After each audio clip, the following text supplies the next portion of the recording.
Hello, everybody, and welcome to one of the most iconic spots in the entire nation, City College of San Francisco, more specifically George Rush Stadium, for today's exciting junior college football game between, of course, the City of San Francisco again and the Modesto Pirates.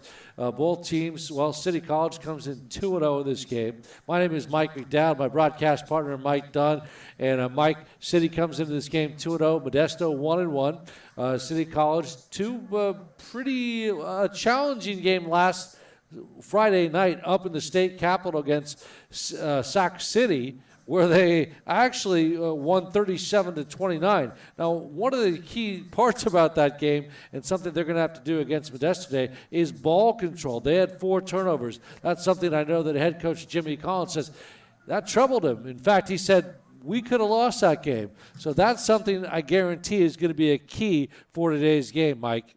Yes, I agree. The turnovers were definitely an issue last week for last week's game, but also you have to think about the resolve of this team to come back despite those turnovers. Absolutely. And, you know, it's a team that did not give up. They came back. Of course, the previous week at home, on a Saturday, they beat up Sierra College of Rockland all over them. Not a problem there. This will be a challenge today. Now, for Modesto, this is actually one of the toughest schedules they've played in 45 years, I'm told. So this is a big challenge for Modesto today, especially here at City.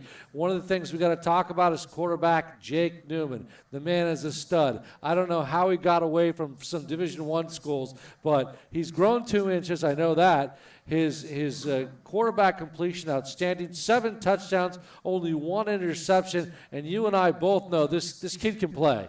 He can definitely play, and as the season progresses, we're seeing him open up a lot more as far as getting off of his first and second readings, and sometimes we get all the way into his third read before he makes his completions. We're seeing a slow maturation process, and so it's great to see him grow, and he's going to be a star for City throughout the year. No doubt. I love his footwork, and you'll see that today. The man that's going to get a lot of ball carrying today, Deshaun Collins, another kid who's got athleticism, speed, and he can pretty much do it all. He can break it. When he gets in the open field, boom, gone, goodbye. Yes, Deshaun Collins, his ability to run between the tackles and also when the hole is in the air, to be able to bounce or cut back is what makes him unique for this City team. One thing that one unit that does not get a lot of love, and we're going to give him a little bit of praise, is the defensive unit. You and I talked about that, Mike. And defensively, obviously, City is known as an offensive powerhouse. But let's face it, despite the offense being as good as it is, defense wins championships. I agree 100%.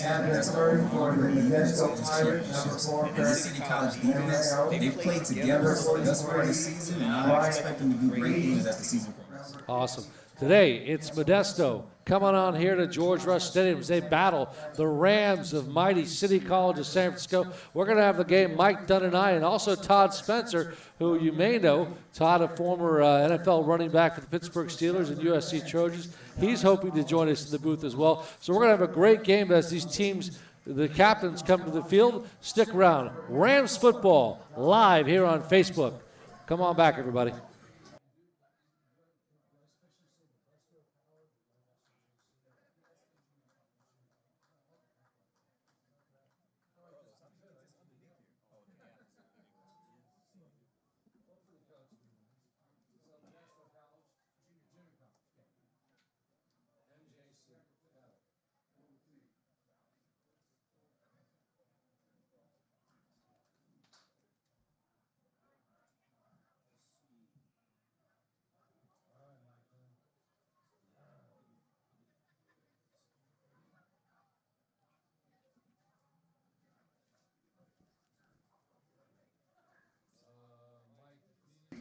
All right, welcome to today's game, and a big warm welcome to George Rush Stadium as the City College Rams of San Francisco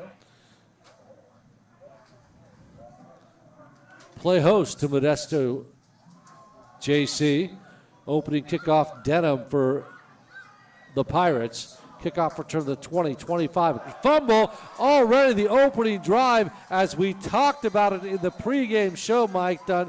ball security imperative, and the very first opening kickoff, City fumbles the ball and gives Modesto great field possession.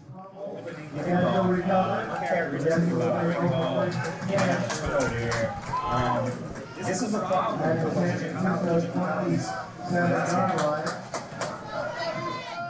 So that means that Modesto, Jacob Perez will get the opening drive here, and a big break for Modesto. Quarterback keeper, a pitch wide right, and maybe about 2 yards on the play. So maybe they pick up about 1. But that was a dangerous pitch the first play. It was kind of just kind of thrown out there, and really that could have resulted in a turnover. Yeah, I think that was a good job by City's left side defensive end by blowing up that play. Quick pass slant. The intended receiver, number 6, was Amani Kareem. 3rd down and long, so not a good situation for the Pirates of Modesto JC, of course, making the trip from the Central Valley. City College with the fumble early on as we to start off the ball game. Back to pass, Perez scrambles, still on his feet, still scrambling, in trouble, being chased, throws it out of bounds, and you know what? However you want to say it, Mike, that is a big break for the Rams, because that very easily could have resulted in a score. And it looks like, if I am correct, they're on 4th and 10. They're going to keep Perez out here, which is a gutsy call. Yeah, they're going for it right here. We thought we had a good stand by City's defense, but they're going to have to make one more play in order to get their offense the ball back. 4th and long on the 26. Opening drive here. It was a botched fumble, or an open kick, yes, on the kickoff return. Ball batted around, and great defensive pressure. The Rams come up big, and they will take over on their own 26. But boy, they got out of that one big, Mike.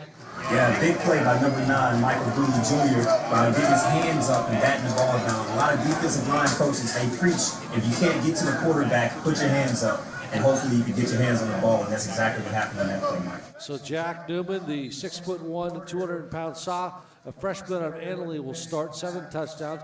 Deshaun Collins in the backfield.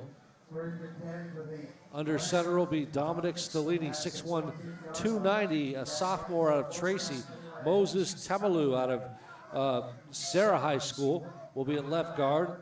Sammy Nozzle, out of Sacred Heart, 6'5", 305, will be at the left tackle. Quick slant pass, a little bit of a gain there out to the 30, so pick up about 4 to 5 yards. Yeah, good play by Frank Hall there, picking up 5 yards right there. You can see they're trying to spread them out and try to see exactly if the linebackers go, if the safeties go with the wide receivers. The Rams against Sac City last week fell behind early, 14-0. That's something they do not want to repeat against the Pirates of Modesto, JC. 2nd and 4, handoff. Collins up the middle. And tried to go off the left side of the line, maybe got a yard, but got to give credit to that front 7 for Modesto. Modesto Junior College, front 7. They seem to be game so far. That opening drive like third down for the CCSF. We have to see if they can convert this 34-yard line. So to Deshaun Collins, the lone back for City. 2 wide receivers left and 2 right. Handoff to Collins. Boy, Modesto does a great job pursuing and shutting him down, and that is a big stop for the Pirates, Mike. Big stop. Big number 43, Modesto Junior College, Brian Booker. A big stop there. Kane forcing the Rams to punt right here. And it's concerning at the moment to see the offense not be able to create holes up front for Deshaun Collins. So we'll have to manage that as the game progresses. Kane Rogers is deep at the 35-yard line. A fake punt here by number 3 for City College. Tries to get up to 30. I don't think they're going to make it. I don't think they're, or did they make it? A fake punt, Mike. Yeah, and it was a nice attempt by, of course, Anthony Porter. And Porter tried to come up with a fake and just could not get the first down. So that is a bit disturbing, to say the least. To the City College defense to make a stand.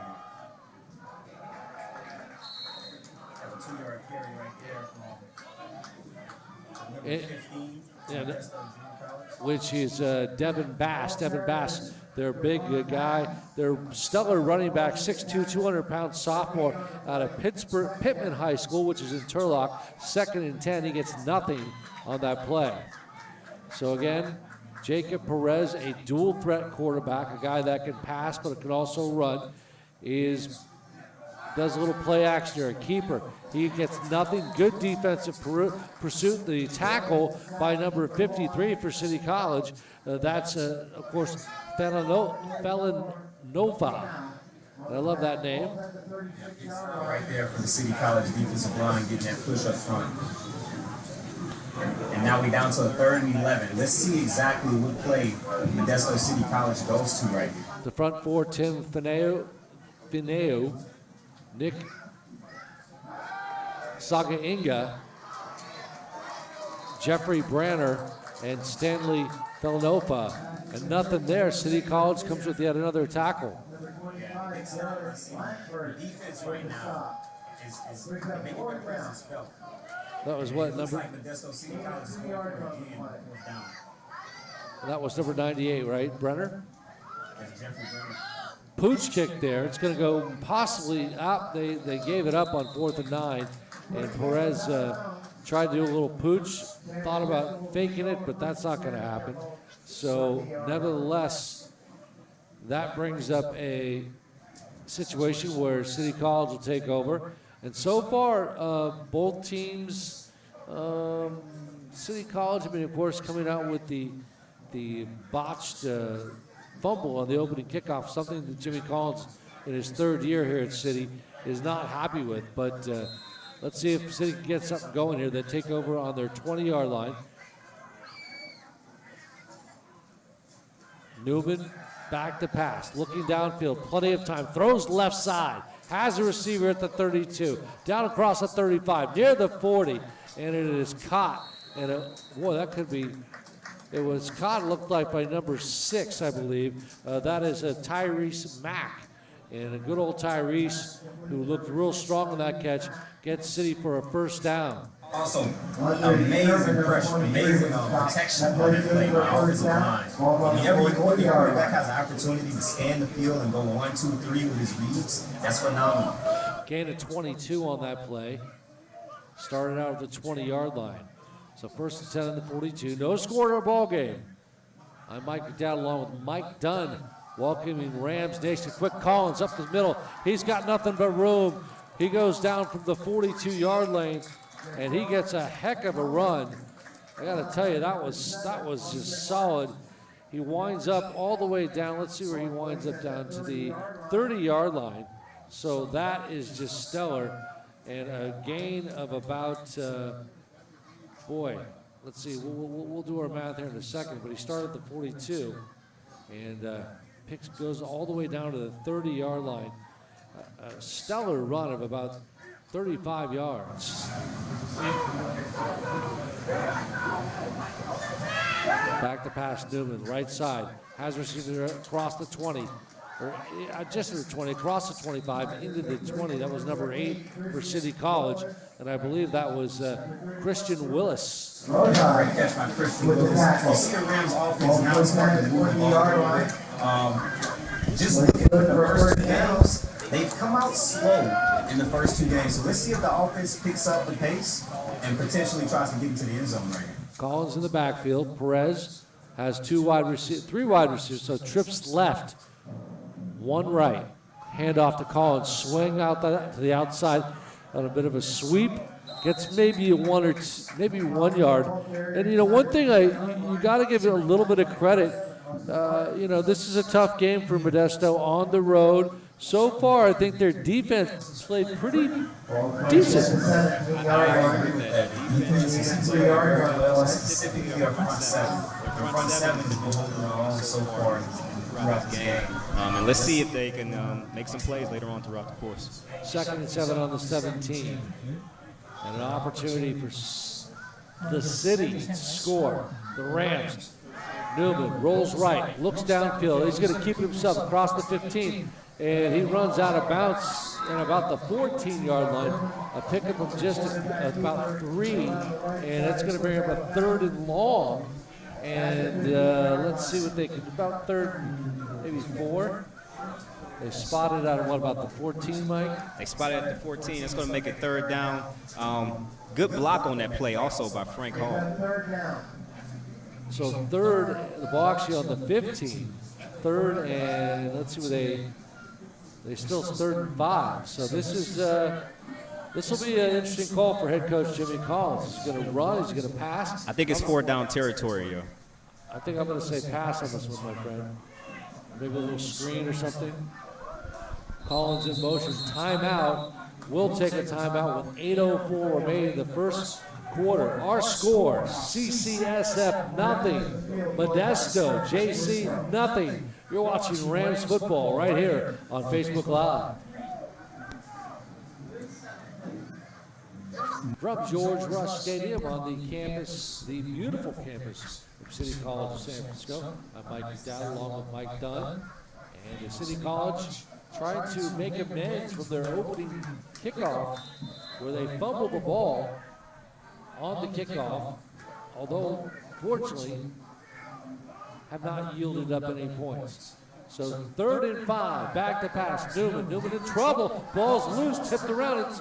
It's going to be a fumble. City College is going to, I believe, recover the ball, but big number 77, Topi, kid out of Reardon High School, recovers the ball. That's going to bring up a field goal unit, and that'll send number 45 for City College. And of course, that is Dominic Seuss. Seuss, freshman, 200-pound out of St. Mary's in Stockton. 34-yard attempt. It is up. It is good. No, it hits the post. Boy, I thought it was good. It looked like it had all the hallmarks of 3 points, and I thought it was going to drop, and it hits the right bar. That's definitely disappointing. To almost have a turnover right there and to not be able to score or get points in that drive. But let's see what the City College defense. This seems like it may be a defensive struggle today. Let's see if the defense can make a play here. Yeah, no doubt about it. So, Perez hands off, left side, 25-30, 35-40, out of bounds at the 42-yard line, and a big pickup by Devin Bass, their big stud. And Bass, he can certainly do it. Bass on the air, by the way, 1 touchdown, average gain about 5.3 yards per carry, longest yard of the season, a 30-yard rush, but he had 160 yards coming into the game. Again, another handoff, nothing this time. The front 7 for City doing a great job. Looks like we have a flag on the play, Mike.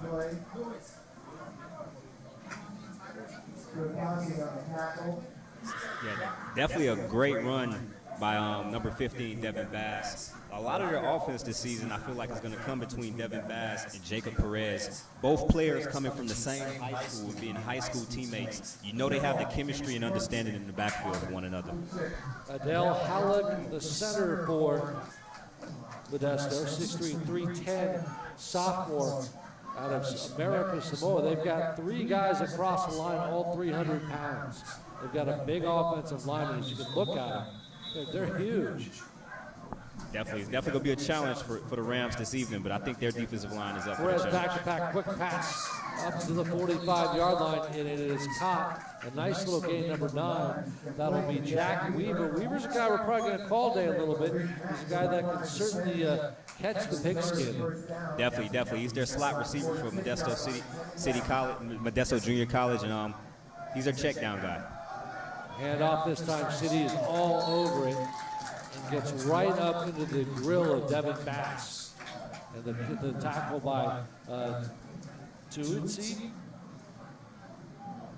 And that's our good friend that we called earlier, Tofi.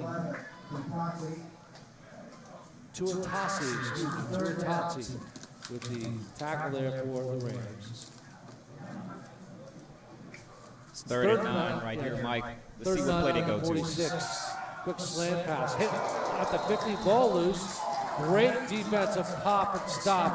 And I believe the defensive back, number 22 for City College, I believe that was Nick Veafaga.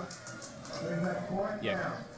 Great play by number 22, Veafaga for City College right there. And let's see if they go for it on 4th down here. It's 4th and 9. And if they go for it on midfield right here, it definitely puts their defense in jeopardy. They're going to bring their punt team on. Number 31 for Modesto, which is Ruben Rojas, will kick at the 30-yard line. For San Francisco, it'll be Kotzen. Bailey Kotzen will stand at the 22-yard line. There's a stoppage there. The official delay of game against Modesto. That's going to bring the ball back even further. I don't think that was purposely done. Why would you have a delay of game? I'm not sure if that was purposely done either. Initially, I thought they were going to go for it on 4th down, and I think it might have created some confusion. Rojas with a bad punt there at the 30-yard line. 30 gets a roll, though, down to the 29-yard line. That's where Modesto will touch the ball. City College will take over at the 29-yard line. And surprisingly, Mike Dunn, there was no score in our game with 5:43 as this game is just starting. The game is definitely shaping up to be a defensive type of evening. Or it may come down to which team makes fewer mistakes. Yeah, I still think, I think this is an improved Modesto team. They play with a lot of discipline, I'm told. And a lot of skill. They have good skill players. And they're a very technically sound team. Handoff up the middle, Collins. Collins gets about 5 on the play. Takes us from the 29 to the 35. So make that about 6. Let's see exactly what play call they go to here. I would like to see a heavy dose of Deshaun Collins here in this drive. Collins the lone back. 3 wide receivers, wide left, and 1 to the right. And that's number 8 for City. Willis with a pass and a miss went right through his hands at the 45-yard line. It was a bit of a tough ball, but I think perhaps, what do you think, catchable? Could have been caught. Definitely a catchable ball. Also a smart decision by Jack Newman to throw it slightly behind his receiver to where you're not giving the defensive back an opportunity to really make a play on that ball. That was just a drop right there. Yeah, no, it looks like Modesto was which is uncharacteristic. Too. So Modesto with 3 guys on the line, 2 linebackers, straight up. Back to pass, Newman, good protection, has a receiver across the center, 45-50, 40, 35-30, 25-20, 15-10, out of bounds at about the 5-yard line, and that is a huge play. Number 10 for City College. That, of course, is Deshaun Collins, who comes out of the backfield, and they started a huge pickup play. It may be coming back, Mike, for a block in the back. The referees are discussing it right now at the moment.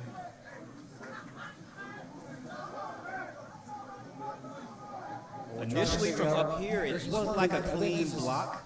It looked as though he tried to work his way to the face of the defender, but it all depends on the angle in which the official saw the play. Yeah, I think this one's coming back. Definitely coming back. And ball. Yep, this one's coming back, Mike. That's unfortunate because I don't think the defender had a realistic opportunity to make a play on Deshaun Collins in that situation. Illegal block the back, so that sends it back to just right on the 40-yard line. And a wonderful play. You know, again, those mental mistakes can haunt you. In football, you really have to be intelligent. I'm not saying it's not intelligent, but you have to make good decisions because that was a key play. So far, no score in our game. Newman with Collins in the backfield. 3 wide receivers left, 1 right, back to back. Newman in the shotgun. Plenty of time, steps up, throws, has a receiver across the 45, down to the 40, and it is caught, and it looks like it's Frank Hall on the play right there. Yeah, Collins again with the Frank Hall from the 40-yard line, and he takes it all the way down to the 40, so a pickup of 20 yards on the play. First down for the Rams. Good play by Jack Newman, too. You see him feel the pressure and step up within the pocket and throw a strike to Frank Hall right there. First and 10 on the 40-yard line. Newman did, as Mike just said, a great job with that pass. And the Hall did a wonderful job picking it up. Back pass Newman again. Newman throws it wide right, looking for his intended receiver. That was number 83, it looks like. That was Bailey Kotson. And that ball was just overthrown. Yeah, it was overthrown. He had to get off of his spot on that play. Great job by the offensive line, giving him enough time. He just came back to his third read, and it wasn't there for him. So second and long. Second and 10 to 40. City College coming off of the win on the road against Sacramento City. Jack Newman there also had 371 yards passing. So he has been steadily getting better each game. Newman again, back to pass. Plenty of time. Throws one deep. Has a receiver. It's Kotson. Caught at the 10. What a snag. And that was Bailey Kotson, who gets a big pickup play down to the 10-yard line. A gain of 30 yards and a first down for the Rams. Phenomenal catch by Kotson right there. You see him adjust to the ball mid-flight. That's a phenomenal catch right there. A gain of 30, and the Rams were on the move, threatening to score with 3:45, clock ticking away. Collins in the backfield, the lone back, 2 wide left. Newman in the shotgun. Newman back to pass. Quick drops across the Frank Hall, touchdown. City. The Rams strike first, and I believe that was Frank Hall with the reception. Great route by Frank Hall and good timing with Jack Newman as he crossed the safety's face and he cut into the slant and phenomenal play. No doubt about it.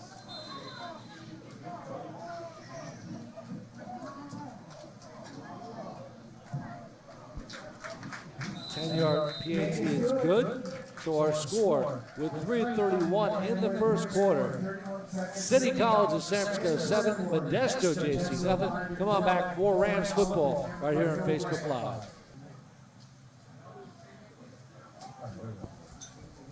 All right, here we're rocking and rolling here at George Rush Stadium. Short kick. It's fumbled off a knee, goes out of bounds. It was right about it's an 18-yard line. It goes off one of the Pirate players' knees. Fell right between his hands and boom, out of bounds. They actually got a break. The ball will be actually fielded at about the 21-yard line. Very, very fortunate for Modesto Junior College that ball didn't stay in play. So again, it'll be Jacob Perez, 5'10", out of Pittman High School, Turlock. Keeper gets a little bit of gets about maybe 2 yards in the spin move, brought down by a host of City College players. That's the second time we've seen that option, specifically to the right side of the offensive line. Number 27 for City was Daniel Gunnarsson on the tackle. This time throws back to back, has trouble, fumbles the ball, it's loose. He comes up with it and somehow finds the handle, but loses about 5-6 yards on the play, Mike. And the ball looked seemingly from up here, the ball just slipped out of his hand on that play, Mike. But now it brings it to 3rd down. So Tuatasi came into there, tried to get the strip. 3rd and 6, a long play on the 21. So the Pirates in a passing situation here. 2 wide receivers to the left and 2 to the right, 1 lone back. City College. you see the Rams on the cover 2 right here. It's 3rd and 16. There's not too many plays in your playbook that can effectively get you 16 yards. Play action and caught. Wow, at the 45-yard line. Nope, out of bounds. The intended receiver was number 16 for the Pirates, Brandon Gray. So that'll bring up a punting situation. Great defensive stance right there by the Rams. Now let's see if Costin can make a play right now.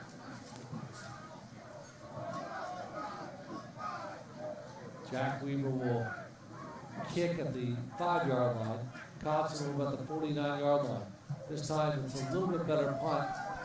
Costin will try to field himself at the 49. Goes back and is brought back to where he started. The punt was not great, took a bounce, came up a few yards, caught the ball, and came back and actually went back to midfield. Yeah, good tackle by number 35 from Modesto Junior College, Jack Kamara.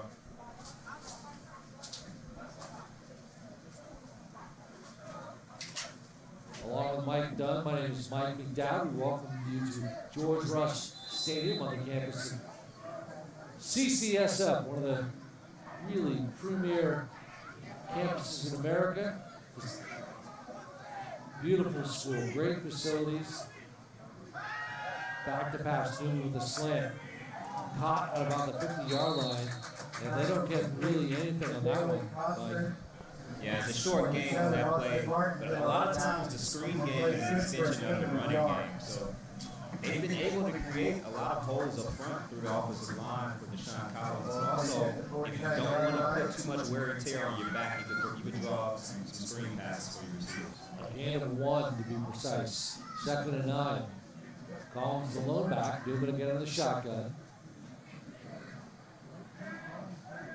Spread offense, City College likes to use in multiple sets.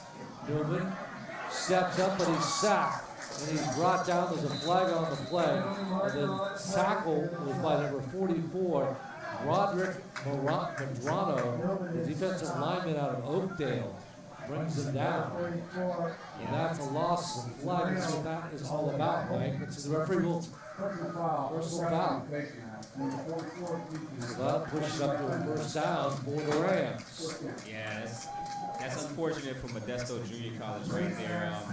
Sometimes when you're making that tackle, your hands gets into the face mask unintentionally.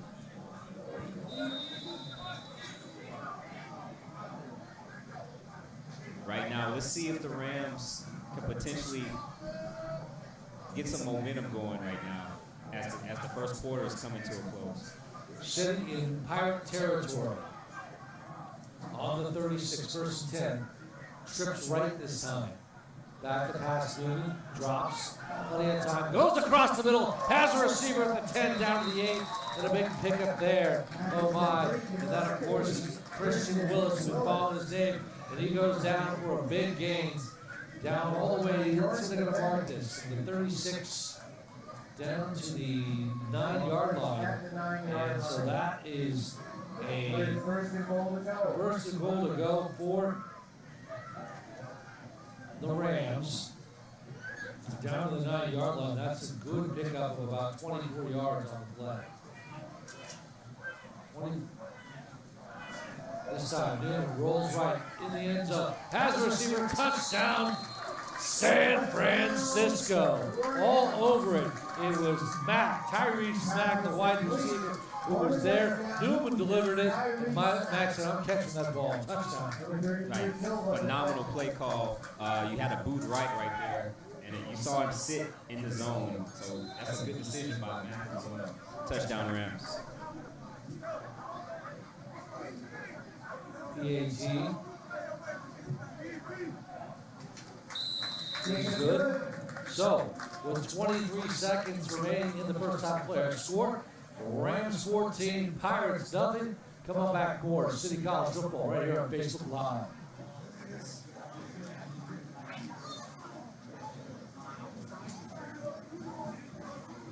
For San Francisco, that was a 5-play, 50-yard touchdown drive.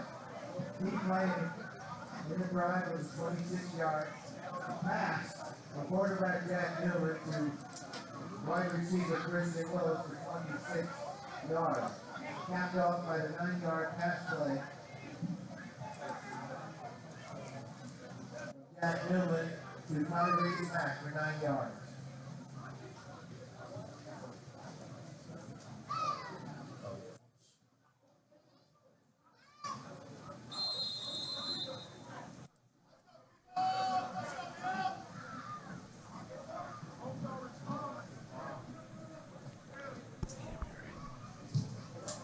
Kickoff is underway. Ball at the 7-yard line, taken by Modesto. Down across the 20, 25, 30. He's got room on the right side, still at the 40. And it was a nice return there. And, boy, Modesto got a little bit of a break there. It was Deshaun Anderson, the defensive back from Enos High School. And he gets a big pickup of about 30 on the return. A much-needed return for the Modesto City College, Modesto Junior College offense. So the ball at the Modesto 40, quarterback keeper, gain of about 5 across the play, and the time will expire with our score. City College of San Francisco 14, Modesto JC nothing. We'll have plenty of great Rams football right here on Facebook Live. Don't go away, everybody. City College of San Francisco Rams 14.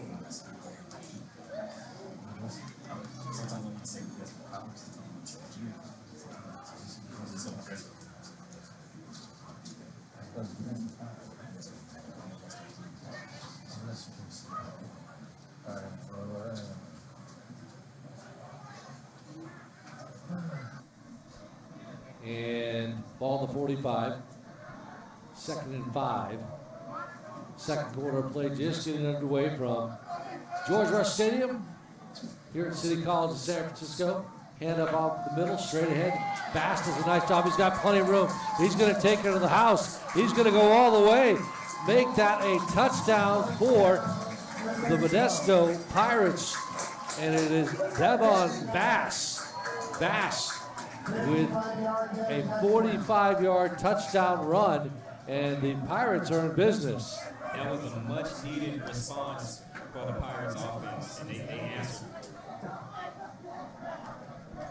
14:51, 45-yard TD run for Bass. PAT up, good. Now our score, a little bit of got ourselves a ball game here. Well, they're saying no good, so excuse me. So that's you know what? Those little things can kill teams. Potentially, because now you're going to have to chase points for the remainder of the game after missing that PAT. But prior to that, you have to acknowledge that phenomenal pass, was a read option player in that play. And I think it's a great decision by Jacob Perez to take it off. That's Devin Bass's second touchdown run of the year. And that's his longest of the year, 45 yards, as we mentioned. For City College, it'll be in deep will be Wilkes, Lanique Wilkes, along with, looks like number 83, which is Bailey Cotton. Modesto JC will kick the ball, number 46, Troy Dyack at the 35. Not a bad kick taken, actually goes out of bounds. Kick goes out of bounds. About the 25-yard line. It'll be placed up, so no return on that one. So listen, that's a bit of a momentum swing for the Modesto Pirates. Let's see what they can do defensively. I think Modesto, they really needed that play for their offense. Let's see if that gives the defense some juice. Just to know that it's not much of an uphill battle, and it's still a one-possession game. So there's a penalty that we're going to kick this one over. It's going to be taken back, put on the 30. Dyack will have to kick back, kick over for Modesto. Instead of taking the ball at the 40, I think Coach Jimmy Collins elected to have them re-kick. At the 30. So the ball placed at the 30-yard line. Dyack will, the left-footed kicker. Boots went pretty deep, taken at about the 20. And 50-yard kick there. Not much there. Boy, that was a decent kick all the way down to the 20-yard line. So that was a solid boot at 50 yards. Good return, too, by number 31, Wilkes. And I was impressed on him with his ball security. The defender ripped at the ball, and instead of allowing the defender to get the advantage, he spin with it in order to keep ball security. Jack Newman Just go first and 10 from the own 42-yard line. at quarterback. Hill wide left. Newman barking out signals, trips right. Newman hands it off over to Collins. He gets nothing. He's really brought down big time. And Deshaun Collins brought down by Antonio Poole, the linebacker, 240 out of Samoa. Those Samoans, you know, they got some big boys over there. Yeah, definitely great athletes. They are. Great football players over there. And of course, a lot of Polynesians here at City College. And a lot of times we mess up their names too. So my sincere apologies to all my Polynesian brothers and sisters. We're working on it. Back pass. Newman sacked.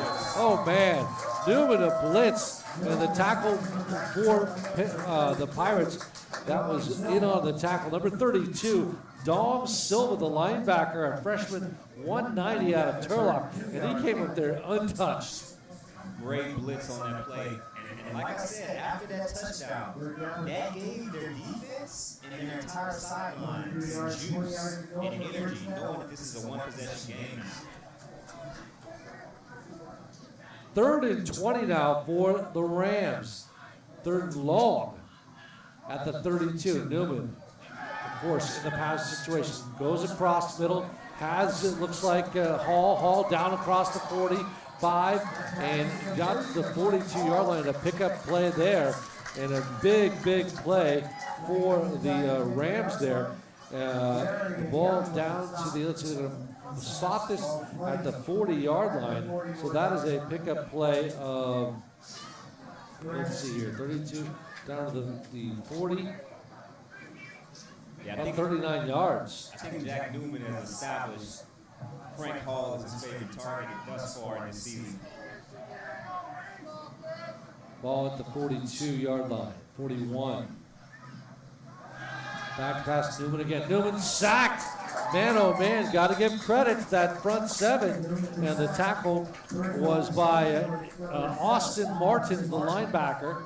And also in on the tackle, number 43, Brian Eaton, defensive lineman out of Tracy, 295, another big kid. But boy, you got to give credit to that Pirate defense who's not giving up. The front seven is obviously the strength of their defense, and they're now starting to develop some pressure on Jack Newman. 2nd and long, 2nd and 19 on the 50.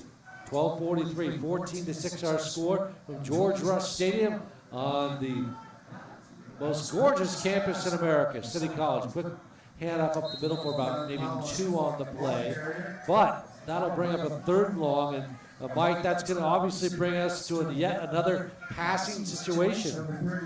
Definitely is going to bring us to a passing situation. Let's see what Coach Jimmy Collins draws up here. And he got nothing on that play.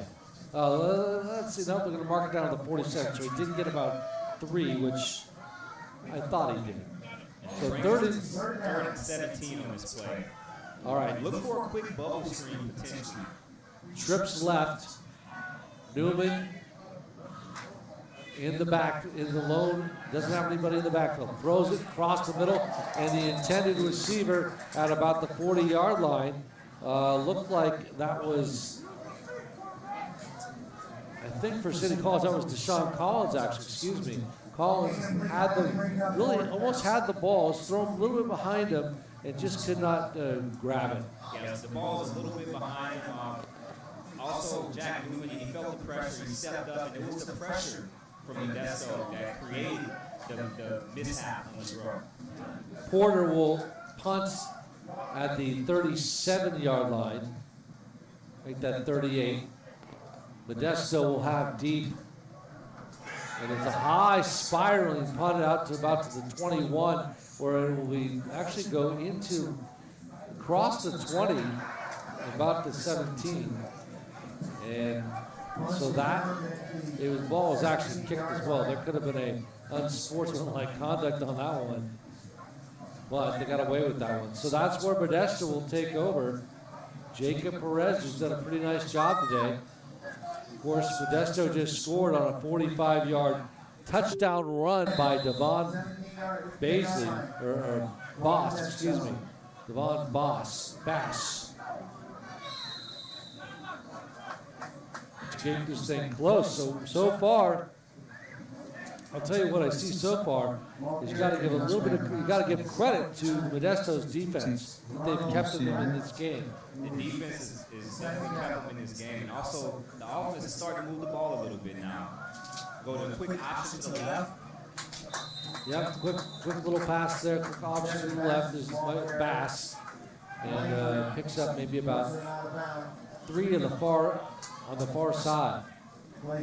Also, as you see, Mike, Modesto's offense is starting to get a little more methodical, giving their defense an opportunity to rest and not try to stretch the field as much, try to play more ball control offense. Bass the lone back, hand off to Bass, maybe just across the center. That is Mike, or Adele Hallett tried to open up a big hole, but he maybe got a yard on the play. And if they give him that, now they have ball on the 32-yard line. So 2nd and 8. So he did pick up 2. 10:25 remaining in the first half. Also, there's 3 runs in a row, so look for play action coming up. Play action is correct. Right, a quick screen is looking out on the far side, and the intended receiver way out there was number 14. That is for Modesto. That's good alertness for the Rams defensive backs, specifically their corners on that play. A lot of times corners try to cheat up when you see a lot of running plays being ran consistently. And you have to be alert and be aware of the play action potential. Olagondu, the intended receiver, 2 wide receivers left and 2 to the right. Olagondu, as we just called, is to the right. Back to pass, Perez. Throws it right side, left side. As a receiver, it's caught. And a well-intended ball by number 6. That is Imani Kareem. Kareem with the reception. Kareem, of course, out of Christian High School. Modesto Christian in Modesto. 2'10", 6'3" freshman. Again, a sweep, a keeper there. A little bit of a hurry up right here. Trying to catch the Rams off guard. He was able to pick up 4 yards on that play by Devon Bass.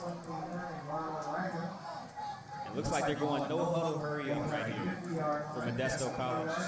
Exactly what they're doing. 2nd and 7, the ball in the 50. Quick play action. This time the Rams get in all over Perez. Brought down by big number 99 for City College. That is, as we look to the depth chart here, I don't have him. Well, Tuatasi definitely in on the tackle, along with, if we had that right, number 99. And I think I had that right. No, excuse me, 98, number 98. That is Jeffrey Branner, big defensive tackle out of Mission High School here in the city. Got ourselves an exciting ball game here at George Rush Stadium. Back to pass Perez. Plenty of time, orders a pizza, tries to look for a receiver at the 45-yard line. His intended receiver was Bass. Bass goes out of the backfield, and he was knocked down. They wanted a flag on the play. That was all about the coverage for the Rams right there. There was nowhere to go with the ball. Head coach Rusty Stivers, the third-year head coach for Modesto, along with Jimmy Collins, both men taking over the programs, both in their third years. Jimmy Collins had high praise for Coach Stivers. Said he's a good man and he's really done a nice job at Modesto. Good defensive stance right there by the Rams. It's always great when you're able to get pressure with your front four and not have to send extra guys. High swoop punt there, caught at the 23, 30, 35, across the 40. And it was taken, Colton with the punt return. Picks up a few.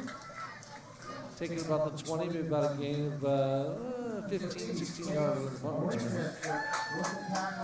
They will take over, the Rams take over at their own 45-yard line. Interested to see now, does Modesto's offensive strategy change the way Jimmy Collins calls his game? 35-yard line, excuse me, Mike. Trips right, one wide receiver to the right, to the left.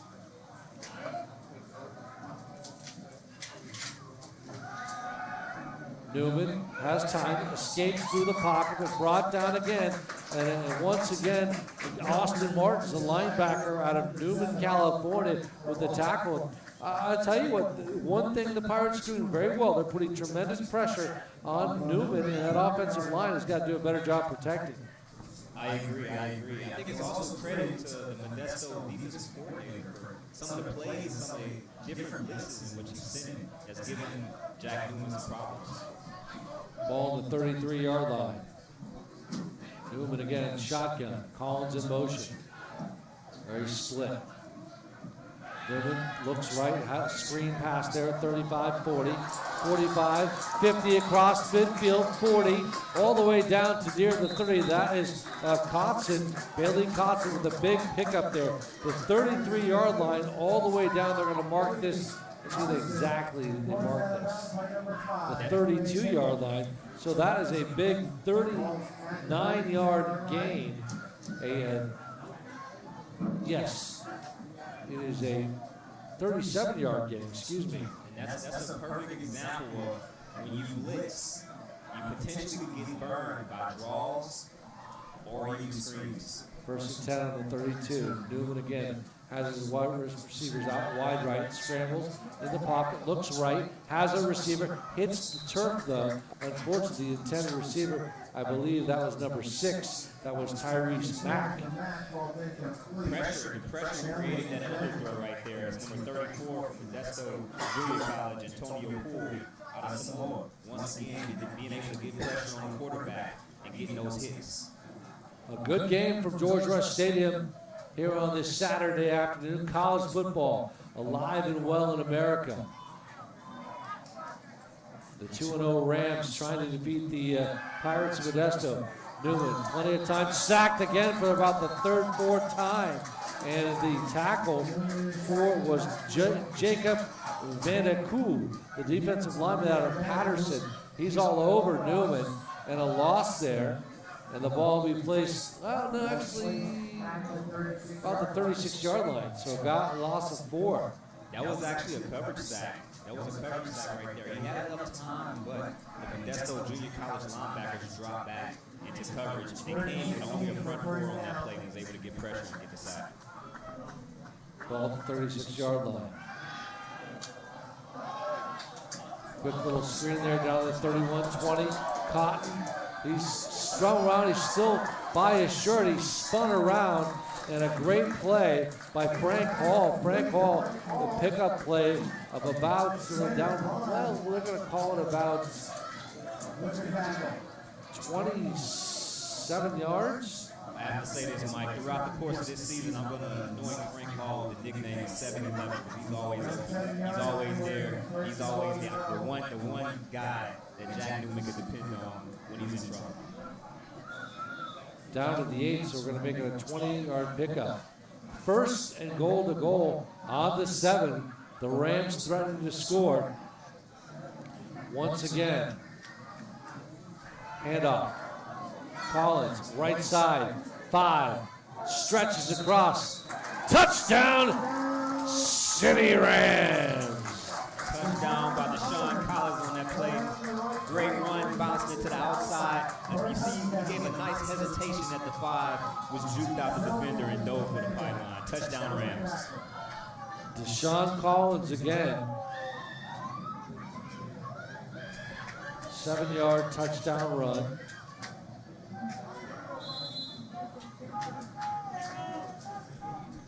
PAT to make it 20 up, flag down. Movement against City College.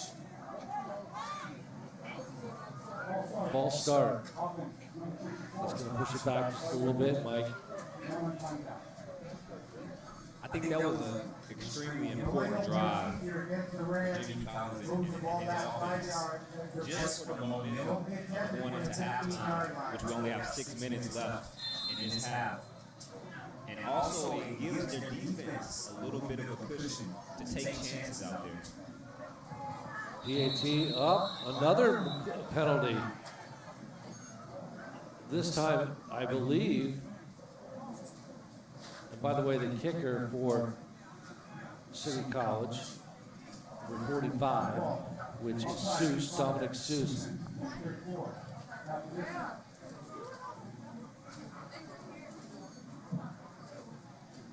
Outside penalty against the Pirates. So Seuss will try to nail this one a little bit shorter now, at about the 11-yard line, so 21 yards. This one up. This one is, oh boy, got it, but didn't have much of that at all. He got it. He was able to get it through. He had pressure coming on the right side. All right, quick pause to the action. Our score, City College, 21. Modesto Junior College, 6. Come on back, more Rams football right here on Facebook Live. All right, back in the Bay, and the Rams really trying to put a beat down on the Pirates of Modesto. Big kick taken at the 2-3 yard line. A booming kick across to the 15, and it is really the Rams defensive unit, special teams, does a great job all over number 45. Shemaine Stanley was all over the grill of number 45.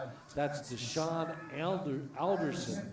And so the Pirates will take over at the 15-yard line, down by a couple of touchdowns. This is a very important drive for the Modesto Pirates.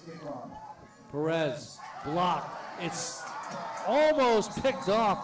The offensive line, the defensive line did a great job, and I believe really the man of the hour there was big number 96, and that was of course, if I had that right, number 98, excuse me. That's Branner. He got his arms up in the air, tipped the ball down, and he almost got the interception. He got his hands up, got his hands on the ball, and almost got the interception as well. This is a very important drive for the Modesto Pirates right now. Perez with a keeper. Gain of maybe a yard. I don't know. That play may have shied them away from being more aggressive than they intended to be, because with 5 minutes left until halftime, and they also received the ball at the start of the second half, Mike. So you would imagine that they're trying to move the ball and try to come away with points here.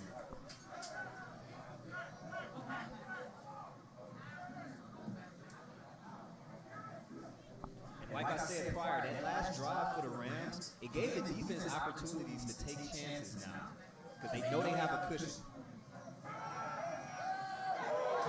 Ball, Perez is brought down hard.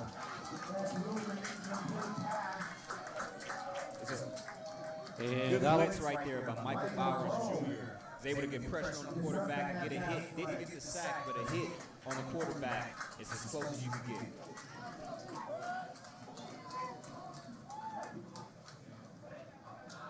so that'll bring up the punting unit.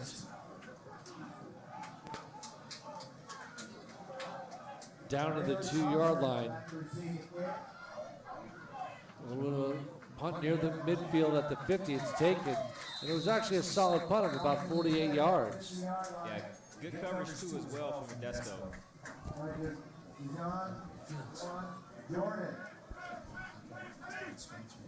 Looks like we have a flag on the play. What's interesting right here is now the Rams offense has an opportunity to take a commanding lead if they can manage to get points away from this drive right here. So, 65-yard touchdown drive. I know my broadcast partner Todd Spencer is going to be joining us, but we're going to have Mike stick around and join us as well. So there'll be 3 of us in the booth. Can't let Mike go up doing a straight job. Mike, you're also going to be on the sidelines as well, right? Yes, I'll be on the sidelines trying to figure out exactly what's going on down there. Try to get inside. So you're going to be doing double duty. You're going to be staying here in the booth, and then you're going to be going down to the sidelines. So it's going to be a full crew here. So City College takes over the 40-yard line, 1st and 10, 5-10 in the second. Our score 21-6. Newman is the quarterback. Play action, rolls right, looks right, has a receiver. The intended receiver was number 5 for City College, and I think that was Mack way out there. Let's see, or that was number 6, I believe, wasn't Yeah, it? it looks like we have an injured player right now that's down the play. It's Austin Martin, the linebacker for Modesto.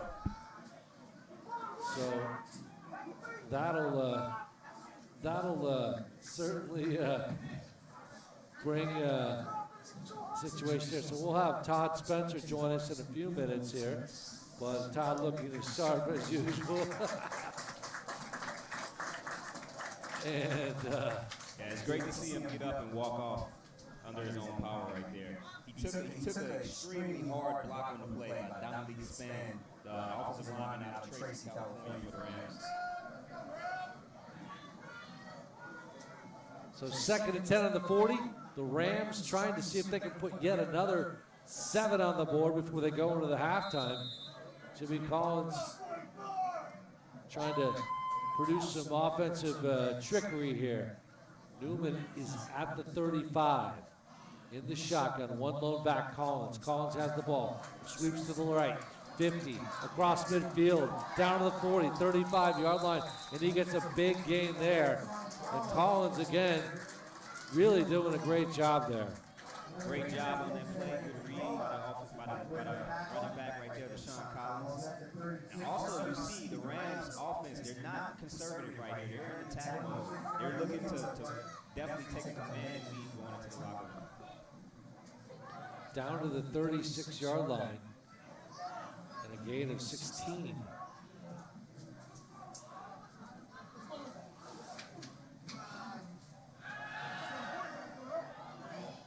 Good pass out to the far side, caught at the 27-yard line. The intended receiver looks like that was number 83. That is Colton. Colton with yet another grab and an impressive throw by Jack Newman. Good throw and catch right there, Jack Newman across him. Let's see right here exactly. Let's see they got trips left. Also watch Frank Hall on this play. You see they have him lined up on the inside. So he's matched up on the safety. Big game there. Handoff up the middle to Collins. Collins has been the workhorse all day. He loves the ball and he gets the ball.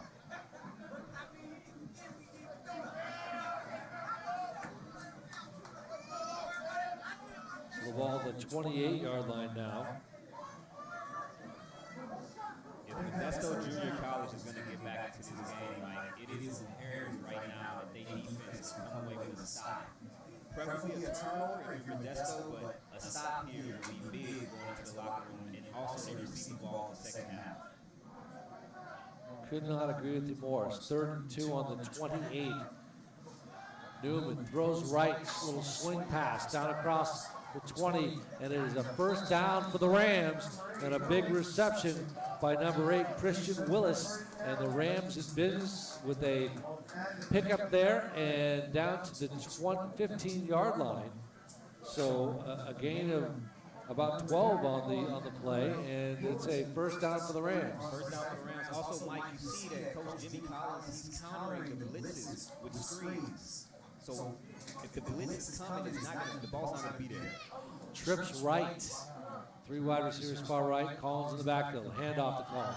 Collins gets a little bit of a surge, and about 3 or 4 on the pickup off the right side.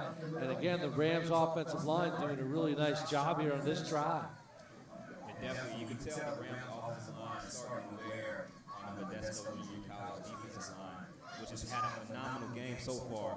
But right now, this offensive line is showing their dominance in this drive. Now the ball on the 12, 2nd and 7, goal to goal. Second down, 7 yards for first down. Again, trips right, 1 wide receiver, Colton to the left.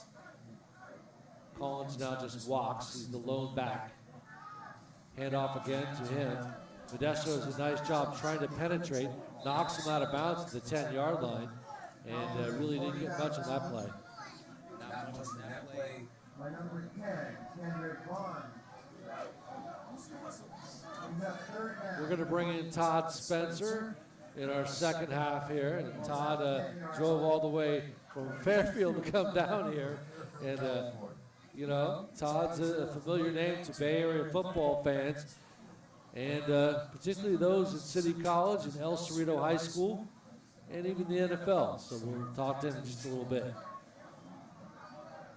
It's 3rd and 5 at the 10. Newman rolls right. Has a little bit of pressure, looks, sees the field well. Touchdown, San Francisco. And there's a flag down, but it was a great touchdown reception by Hall. Great touchdown reception, but Jack Newman, he unfortunately crossed the line of scrimmage prior to that pass being released. So it's coming back, Mike. Yeah, so it is coming back. That one's going to be negated with 1:51. Newman rolled out to his right, had great vision, saw his receiver, and just could not, as Mike just said, stepped over the line. So that's going to bring up a Dominic Seuss field goal situation, I believe. See, I didn't have to replay 3rd down, being that they did score a touchdown on that play. So it should be 3rd down coming up. But let's see if Jimmy Collins elects to take a field goal or Well, he's got his field goal unit out there. yeah, For some reason, it's still out there. Looks as though the officials are trying to figure out exactly what the call is going to be on this play. Conferring. Yeah, the PAT unit is out there if the touchdown is a stand, but Dominic Seuss, the left-footed kicker, taking some big-time warm-ups. So this is going to be offsetting. So it's a touchdown. the touchdown's good. We had offsetting penalties. And the touchdown by Frank Hall, I believe, was it? No, actually, they're going to give it credit to Costin.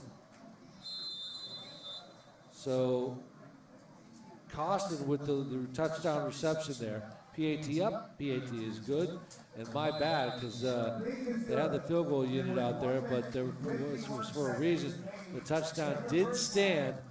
Costin with the reception, and as a result, the Rams increased their lead by a score of 28-6 over Modesto with 1:51 left. We'll take a quick, actually, you know what, we'll keep it right here because the teams are on the field. And Mike, so far, early on, Modesto's defense did a nice job constantly putting some blitz on, pressure on Jack Newman. But City College is really kind of showing their skills, their tremendous athleticism, and they've kind of opened up things here. Yeah, they've managed to open up things, and also their defense. Their defense has done a good job of being able to contain quarterback Jacob Perez. coming into this game, I believe he had 6 touchdowns on the season. So they've done a good job of containing him thus far. Dominic Seuss, the boot way back into the end zone, and that one's going deep. That's where Modesto will take over at the 35-yard line. So, you know, for Modesto, a score would be a positive sign going into the locker room. Obviously, the run was nice by Doss, Devon Doss, the 45-yard run, but Perez has been pretty, he's had some success passing, but it hasn't been something to sustain a touchdown yet. Yeah, he's been under pressure in a lot of cases, and it's tough for his receivers to get open for him. So it's been a tough night for him. But right now, let's see what the Modesto Pirates can cook up on offense when it comes to their 2-minute drill. They have 3 timeouts, so preferably you don't want to take those timeouts to the locker room with you. So they have plenty of time here with 1 minute and 51 seconds, being that they have 3 timeouts. The ball on the 25-yard line with $1:51 remaining here in the first half. Perez, play action, throws fake, keeps himself, winds out to about the line of scrimmage as the clock ticks away. Perez looking for a little hitch pass there, and then somehow just couldn't find anybody and had to keep it, and he gets up back to the line of scrimmage. 2nd and 25. Ball on the 25, 2nd and 10. Yeah, Perez stepped up in the pocket there, and unfortunately for him, he wasn't able to keep his footing as his eyes tried to stay downfield looking for a target.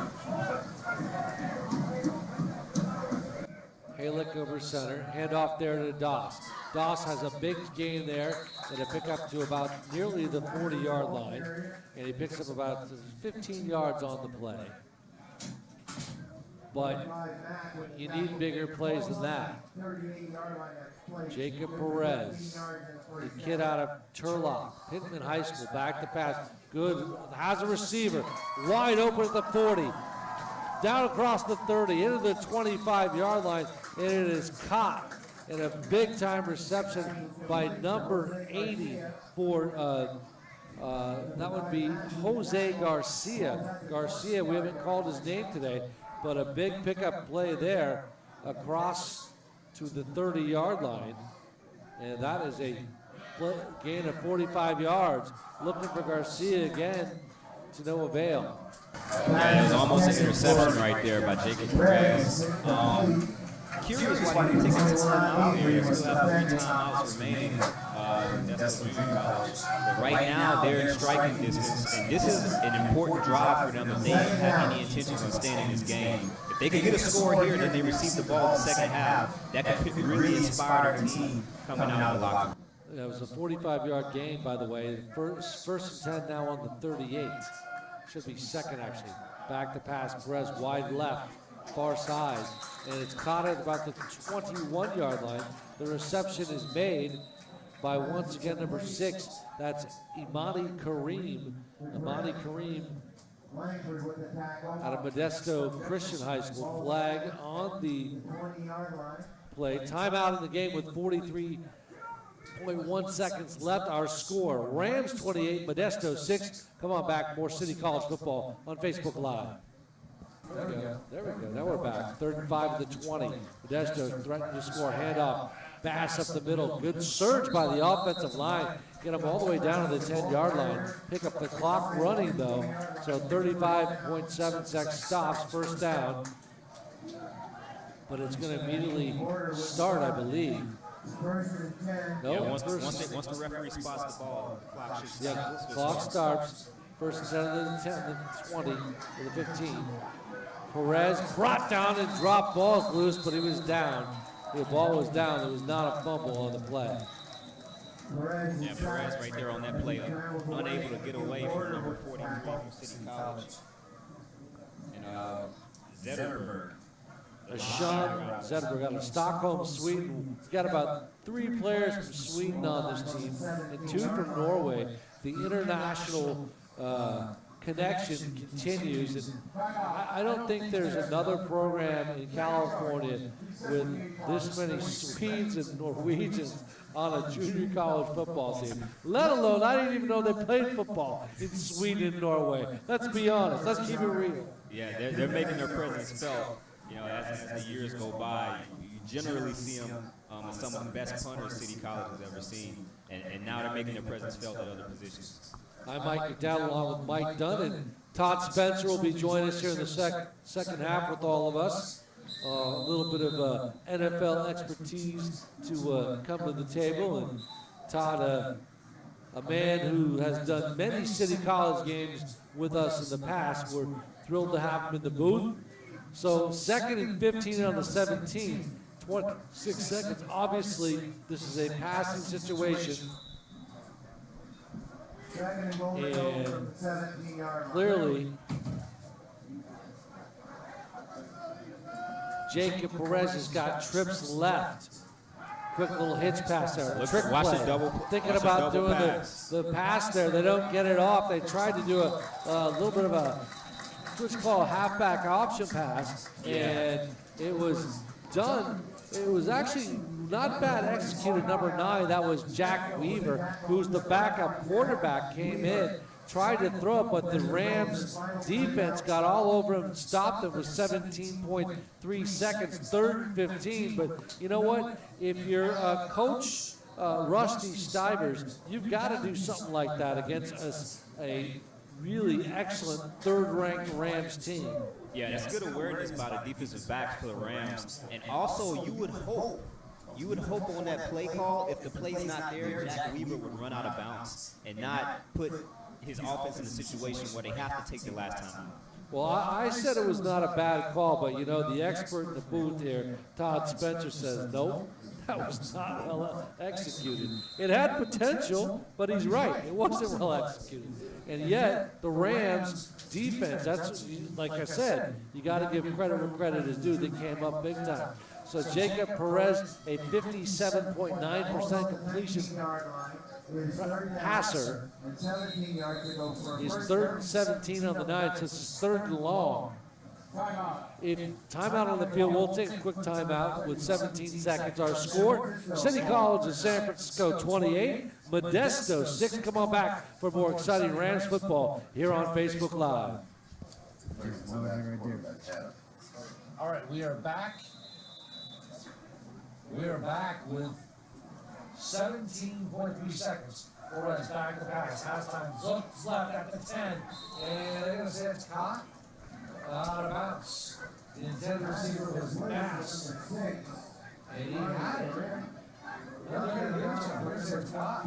Yes. It's caught. So it takes it all the way down to the 10-yard line, and that's going to bring on the field goal unit with 11 seconds. So they're going to go for 3 points. If you're the Rams defense, or if you're the Rams special teams, you want to stay alert right here. Look for the fake. Troy Dyack, 25, so about 26-yard line. It is up, is good. So the Pirates get 3 on the board, which is good news for Modesto. Our score now, City 28, Modesto 9. You know, you got to give a little bit of credit. They really accomplished what they wanted to do, and that was get some points. They got it.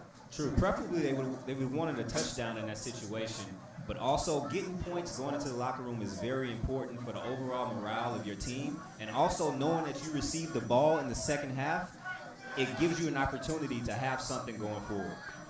7 seconds in the game. Dyack will kick off at the 35. Back will be Hall for the Rams, along with number 83 for City College. And that is our good friend, of course, Bailey Costin. Costin, of course, 5'11", freshman out of West Anchorage, Alaska. So the northern part of the United States being represented big time. Oh, that's not right. He's from Freedom High School in the East Bay, which is Fremont, I believe, is it? Where is he from? Kickoff short to Hall. Hall across the 30, 35. Almost the 36-yard line. Time is going to expire. But boy, Hall host of Pirates have. There's a little bit of juice flowing against this team. Modesto thinks that they can play these guys. They're not getting blown out. We've seen so many teams against City come into George Rush Stadium and get blown out. I think Modesto walks into the halftime locker room with their head up high a little bit. Yeah, they're definitely disappointed in how the first half went, but they have something going forward for the second half. And you see this team has a lot of heart and a lot of fight, so they're going to fight regardless of the score. We're going to run down the halftime stats here in a second, but let's talk a little bit about the scoring. First of all, you got to give credit. It was a pass from Newman to Hall at 3:31. It was a 10-yard touchdown pass at 3:31. And, of course, City College strikes first. And then Newman again, a 9-yard touchdown pass from back in the first quarter after a 71-yard drive. So it's 14-0. But Modesto answers back at 14:51 of the second quarter, a 45-yard touchdown run by Devon Bass, and that's how the scoring pretty much went. Of course, at 6:27, Deshaun Collins was a simple 7-yard touchdown run, and that's kind of how the scoring drive left. Of course, we just had the field goal by Modesto with about 17 seconds, and it was an easy 27-yard field goal attempt. And so you can see how the scoring kind of agree before the white. how it flowed. And I think Jimmy Collins is actually weird. He's got to be pleased. But often we see these games where opponents come to George Rush Stadium. I don't know. I mean, let's face it. There's no greater program than City in America. I mean, this is the Alabama, the USC, and Notre Dame of college football. So you've got to come with confidence. So when they're like in the middle of the field, if you stand right close to the end zone, and shoot right behind the quarterback, it's a much more It doesn't engaging reflect the shot. scoreboard necessarily, but I think Right here, like, Yeah, they are. They're definitely fighting. Their defense is what I was mostly impressed. They were able to get a lot of pressure on Jack Newman, and if Jimmy Collins had one concern, you have to be concerned with the hits in which your quarterback is taking. He has taken a few sacks, but almost every time he releases the ball, he's getting hit, and that's something that could potentially affect him as this game plays out. Well, listen, we will come back with some halftime stats. Todd Spencer will join us as well, along with Mike Dunn. For these two gentlemen, I'm Mike McGowan. We're going to run past everything that happened in the first half of the play. But a foggy, overcast day here in the city by the bay. What else is new? It's about 58 degrees. But I forgot to mention, we got winds at about nearly 20 miles per hour. So what kind of effect does that have on the game? We can talk about all that later. But it's your typical city game, city by the bay day, and another phenomenal, gorgeous view of one of the most beautiful college stadiums in America, one with the backdrop of San Francisco. It doesn't get better than this. So come on back. Our score: City College San Francisco 28, Modesto 9. Or Rams football on Facebook Live. Welcome back, everybody, to George Rush Stadium on the beautiful campus of City College of San Francisco. Our score at halftime, it is the Rams 28, the Modesto Pirates, Modesto Junior College Pirates 9. Let's take a look at some of the first half stats. First of all, boy, you're looking at game stats overall for San Francisco: 28 first downs, Modesto 9. The passing yards, rushing yards, 20 for 50 rushing yards, that's net. Passing yards, 257 compared to 24. Offensive plays, 40 for 307. Let's see here, what else we got? This useful notes.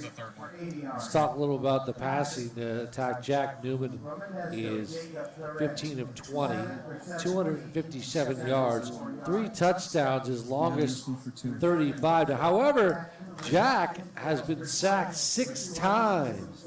6 times, so that's a troubling stat. Deshaun Collins has been the go-to guy. He has 80 yards on 12 carries. So everybody that's asking Looks me like- to see it right. Okay.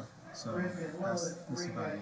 Sure. Excuse me, 78 yards Just go low. and a number 12 carries. Be fine. He has one touchdown as long as 28 yards, 6.5 per carry. Other than that, really no other significance here. Receiving wise, we have Frank Hall with 5 catches, 92 yards, 1 touchdown. Tyrese Mack, 31 yards and 1 touchdown. Bailey Costin, 5 catches, 84 yards. And Getting ready for the let's take a look at Modesto real quick. For Modesto, Jacob Perez, he's 7 of 17, 74 yards, no touchdowns. Devon Bass, 10 carries, 117 yards, 116 yards, 1 touchdown, 11.6 per game. So as we get ready for the second half of play, City College, their red uniforms, red pants, white numbers, will kick off deep, taken at the 5, Modesto at the 5-yard line.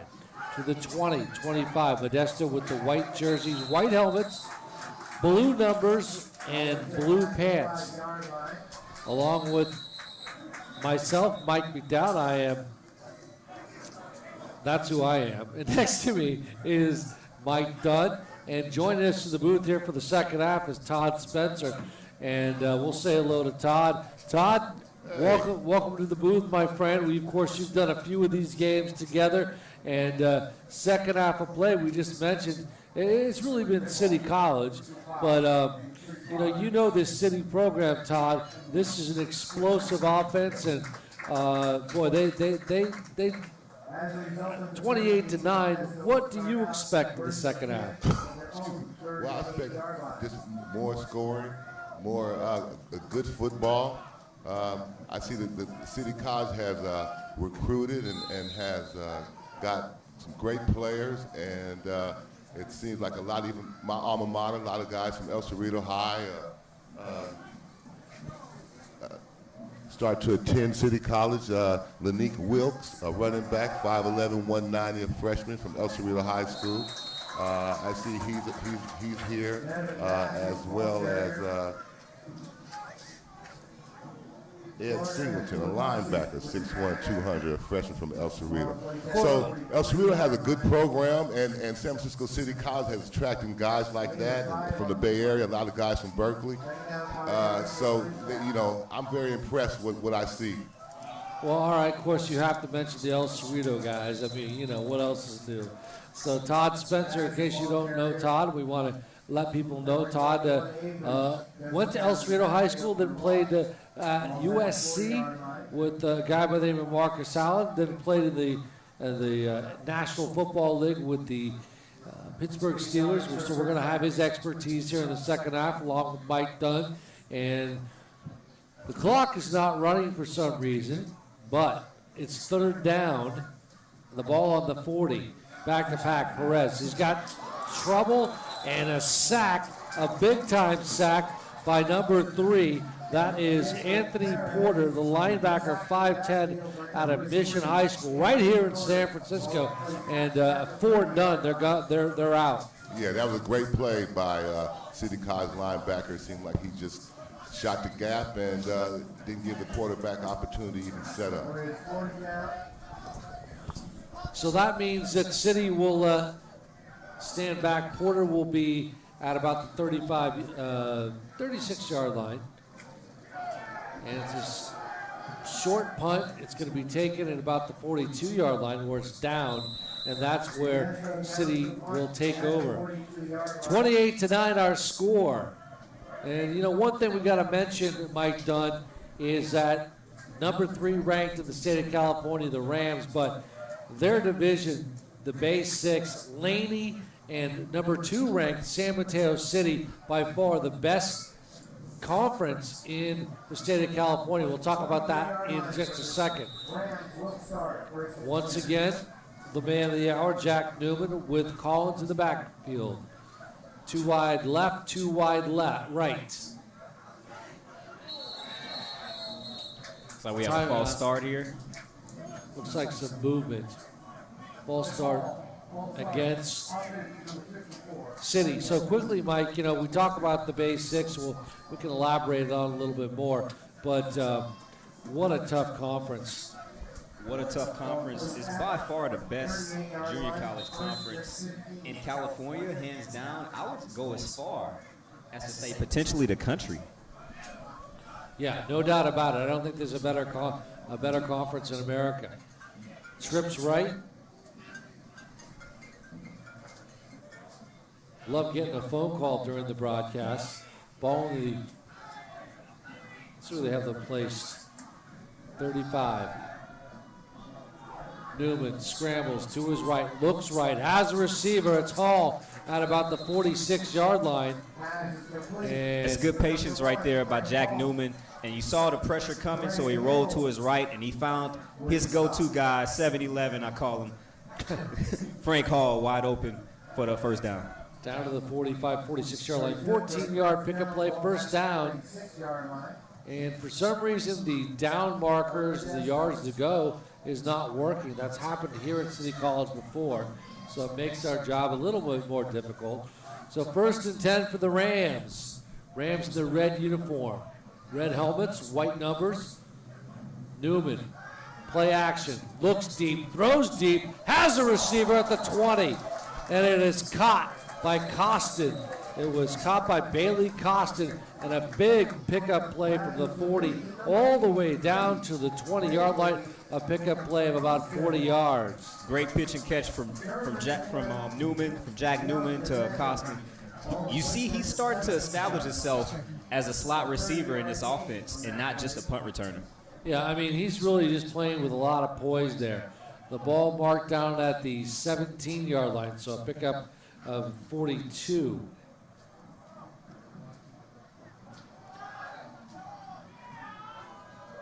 Little sweep there to Collins, out to the left side, 15-10.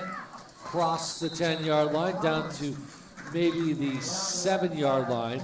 So once again, boy, the Rams in business, the momentum flowing, the opening drive looking great, and that's the name of the game. They're establishing the tempo in the second half of play here. That's one thing that Modesto is very good. They're an up-tempo team, but you know what?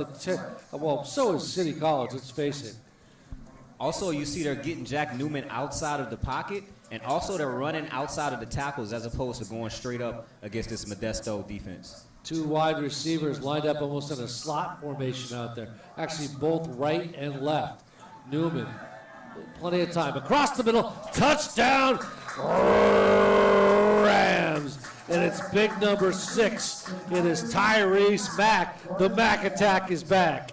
The Mack attack is back indeed. That's a touchdown by City College. Jack Newman on the day. Man, what a phenomenal throw. You have to be impressed with this kid, Jack Newman from Sebastopol. You know, his feet set really well in the pocket. He scrambles real well. He has very quick feet. And he makes great judgment on the routes that the receivers are running. Has a tight ball when he delivers it, too, as well. No doubt about it. That's well said, Todd. And, you know, we talked a little bit about Newman to Mack.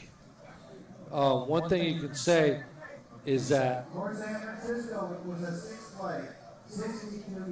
thing you can say about Jack Newman is he's got tremendous feet skill. Tremendous feet. I saw his training tape. Just his ability, the way he moves his feet, his vision, checking off guys, pretty impressive. Yeah, very, very poised, too, for a young man his age. And you see the maturity level in his game. 35-9 our score now. City College will kick off, big booming kick into the end zone, and give credit where credit's due. Coos is happy, and I'll tell you what, that's exactly, if you're a special teams unit, you love it. You don't have to tackle anybody. So 11-15 here in the third quarter. Mike Dunn, Todd Spencer, yours truly, Mike McDowd, from the gorgeous George Russ Stadium on the campus of City College San Francisco. We'll have some college football scores from around the country in just a second. Quick pass to the 30-yard line, caught, and I believe that is number 9. That would be Harris. Harris Red, Jarrell Harris Red with his first reception of the afternoon. Yeah, it looks like he's going no huddle here too, Mike. Jacob Perez. They're trying to show somewhat of a sense of urgency, and also they're not giving the City College D-line the opportunity to sub in or out. A little different formation now. Harris Red in, gets the handoff. A little bit of a sweep there. That's Jack Weaver. Jack Weaver, by the way, is the backup quarterback out of East Union High School in Manteca. He comes across, so it's interesting that they have him now at receiver.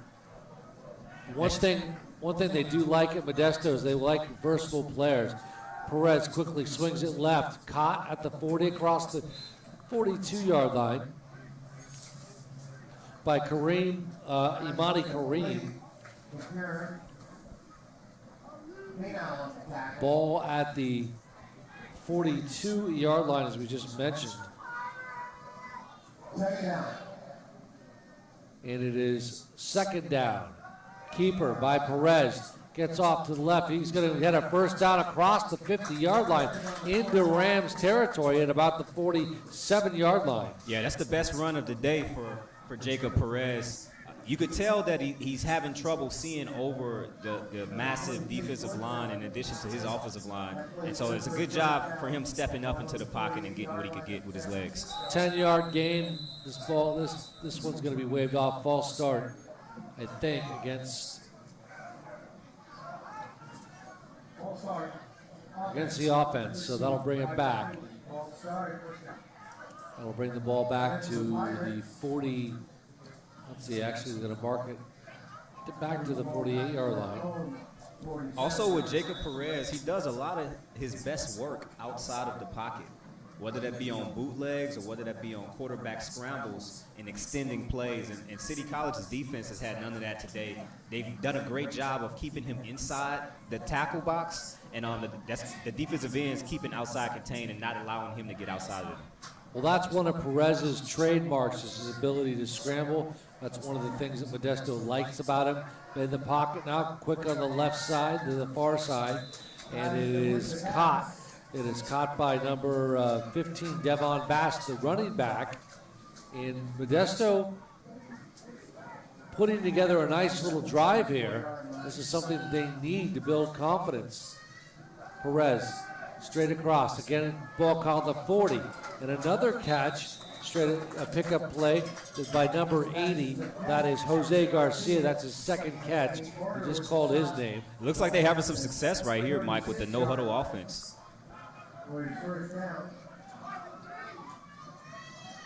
Perez, handoff over to Bass. Across the left side, gets way outside the left side. And right now, the offensive line doing a good job, Todd Spencer.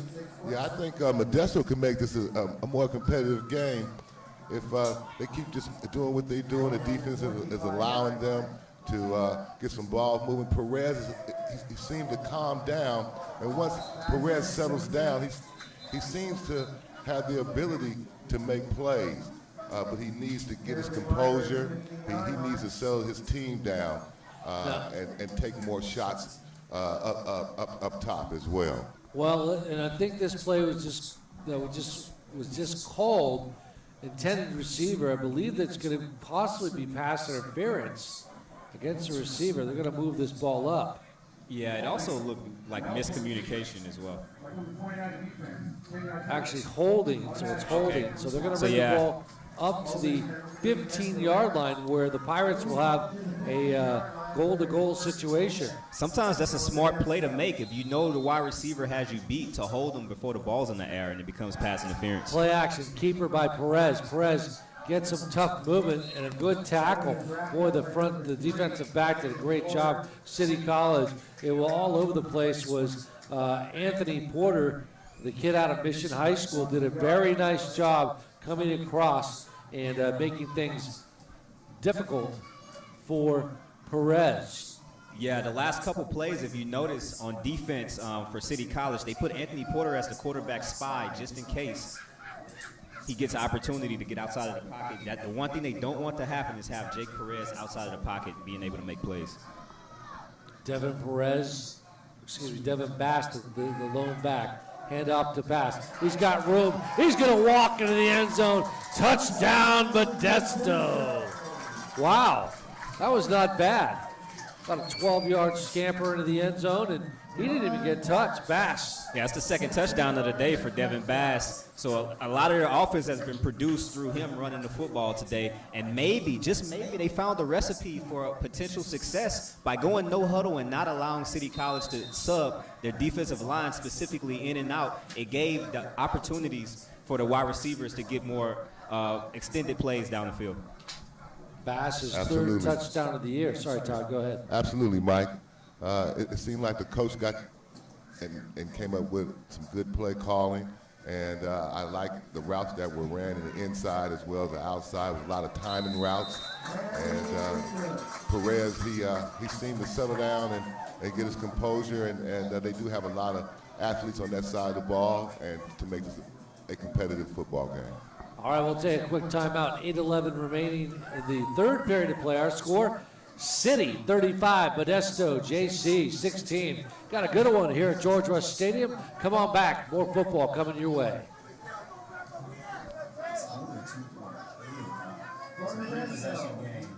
It's possible with their defense. And then should I bother trying to do the scoreboard right now, or just wait because they're gonna line up for the kick? Yeah, just stay right there. That's fine. So they can see what's going on. That's your safe shot. That's all I know.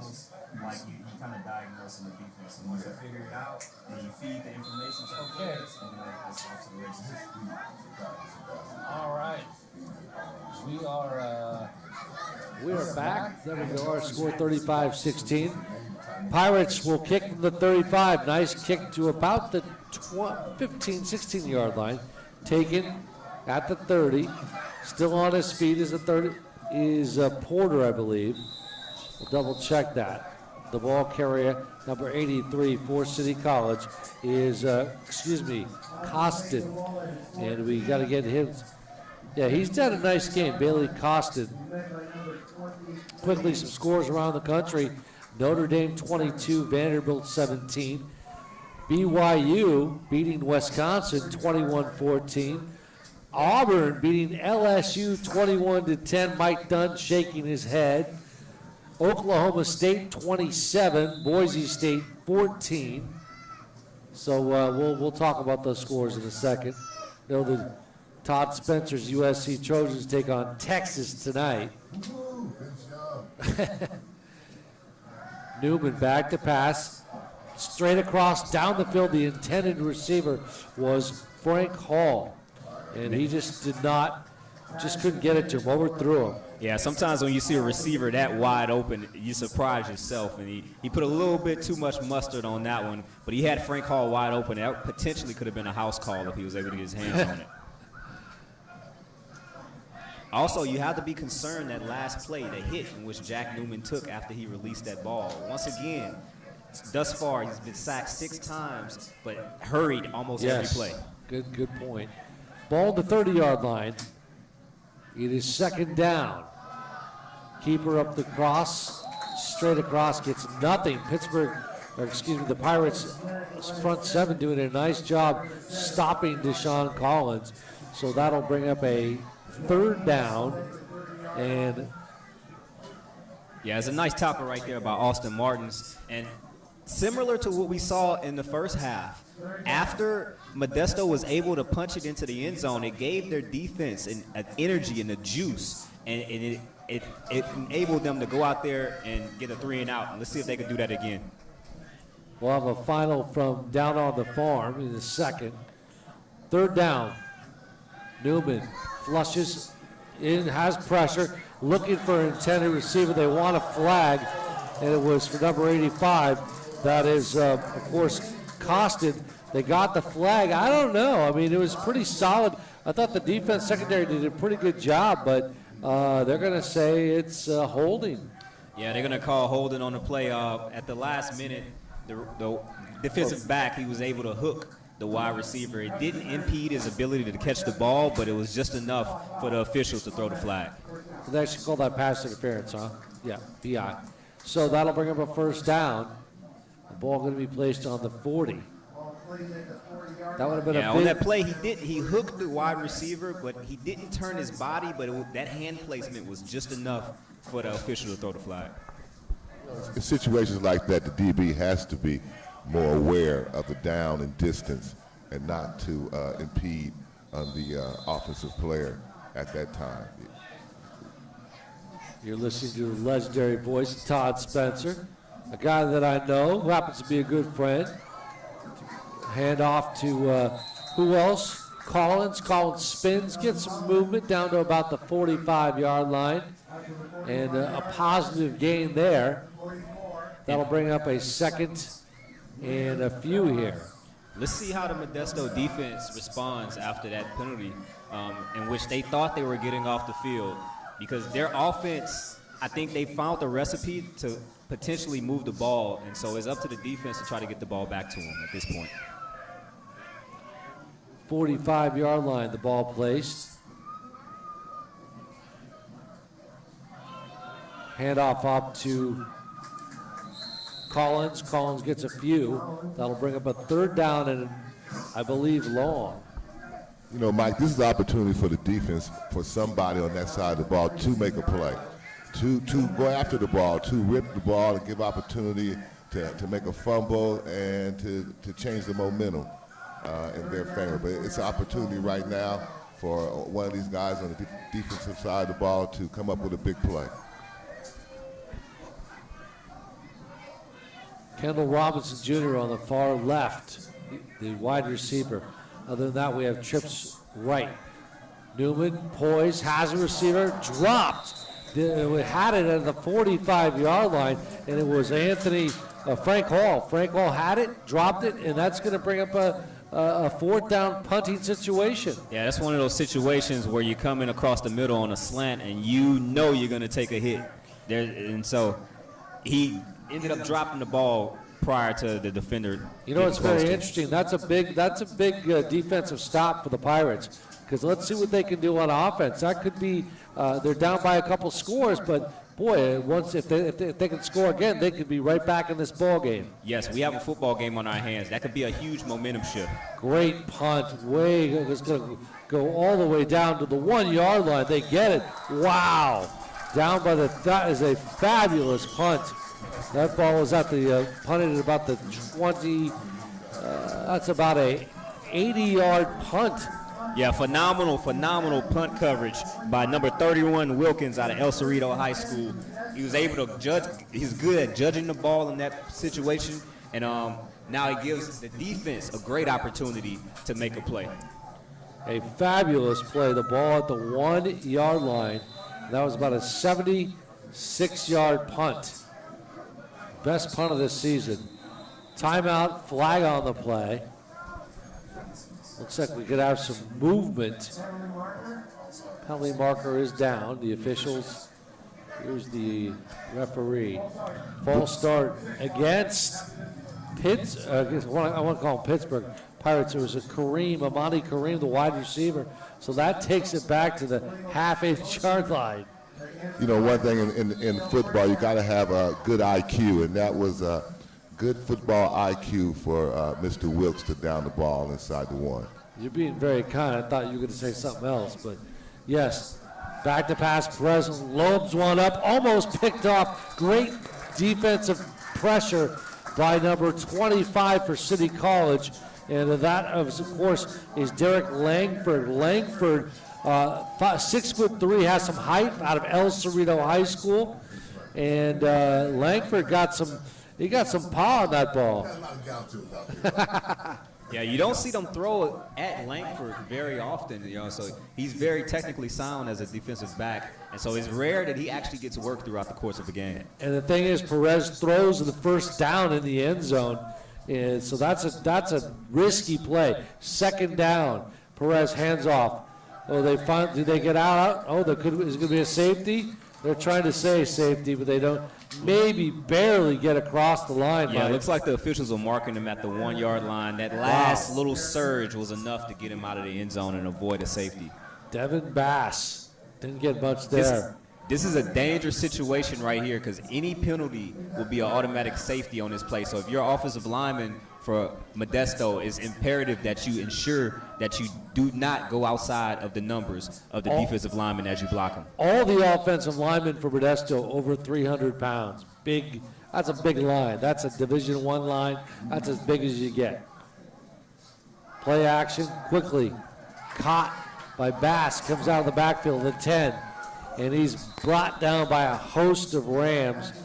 In on the tackle, number 29 for the Rams, who's all fired up. That, of course, is Amari Harris, along with his partner, number 27. I believe that was Daniel Gunnarsson, the defensive back. Yeah, good catch and run after the catch by Harris Red. By making that first move, I would like to see him get the first down after making that first move. Yeah, Red, excuse me, I did not call the receiver. 4th down.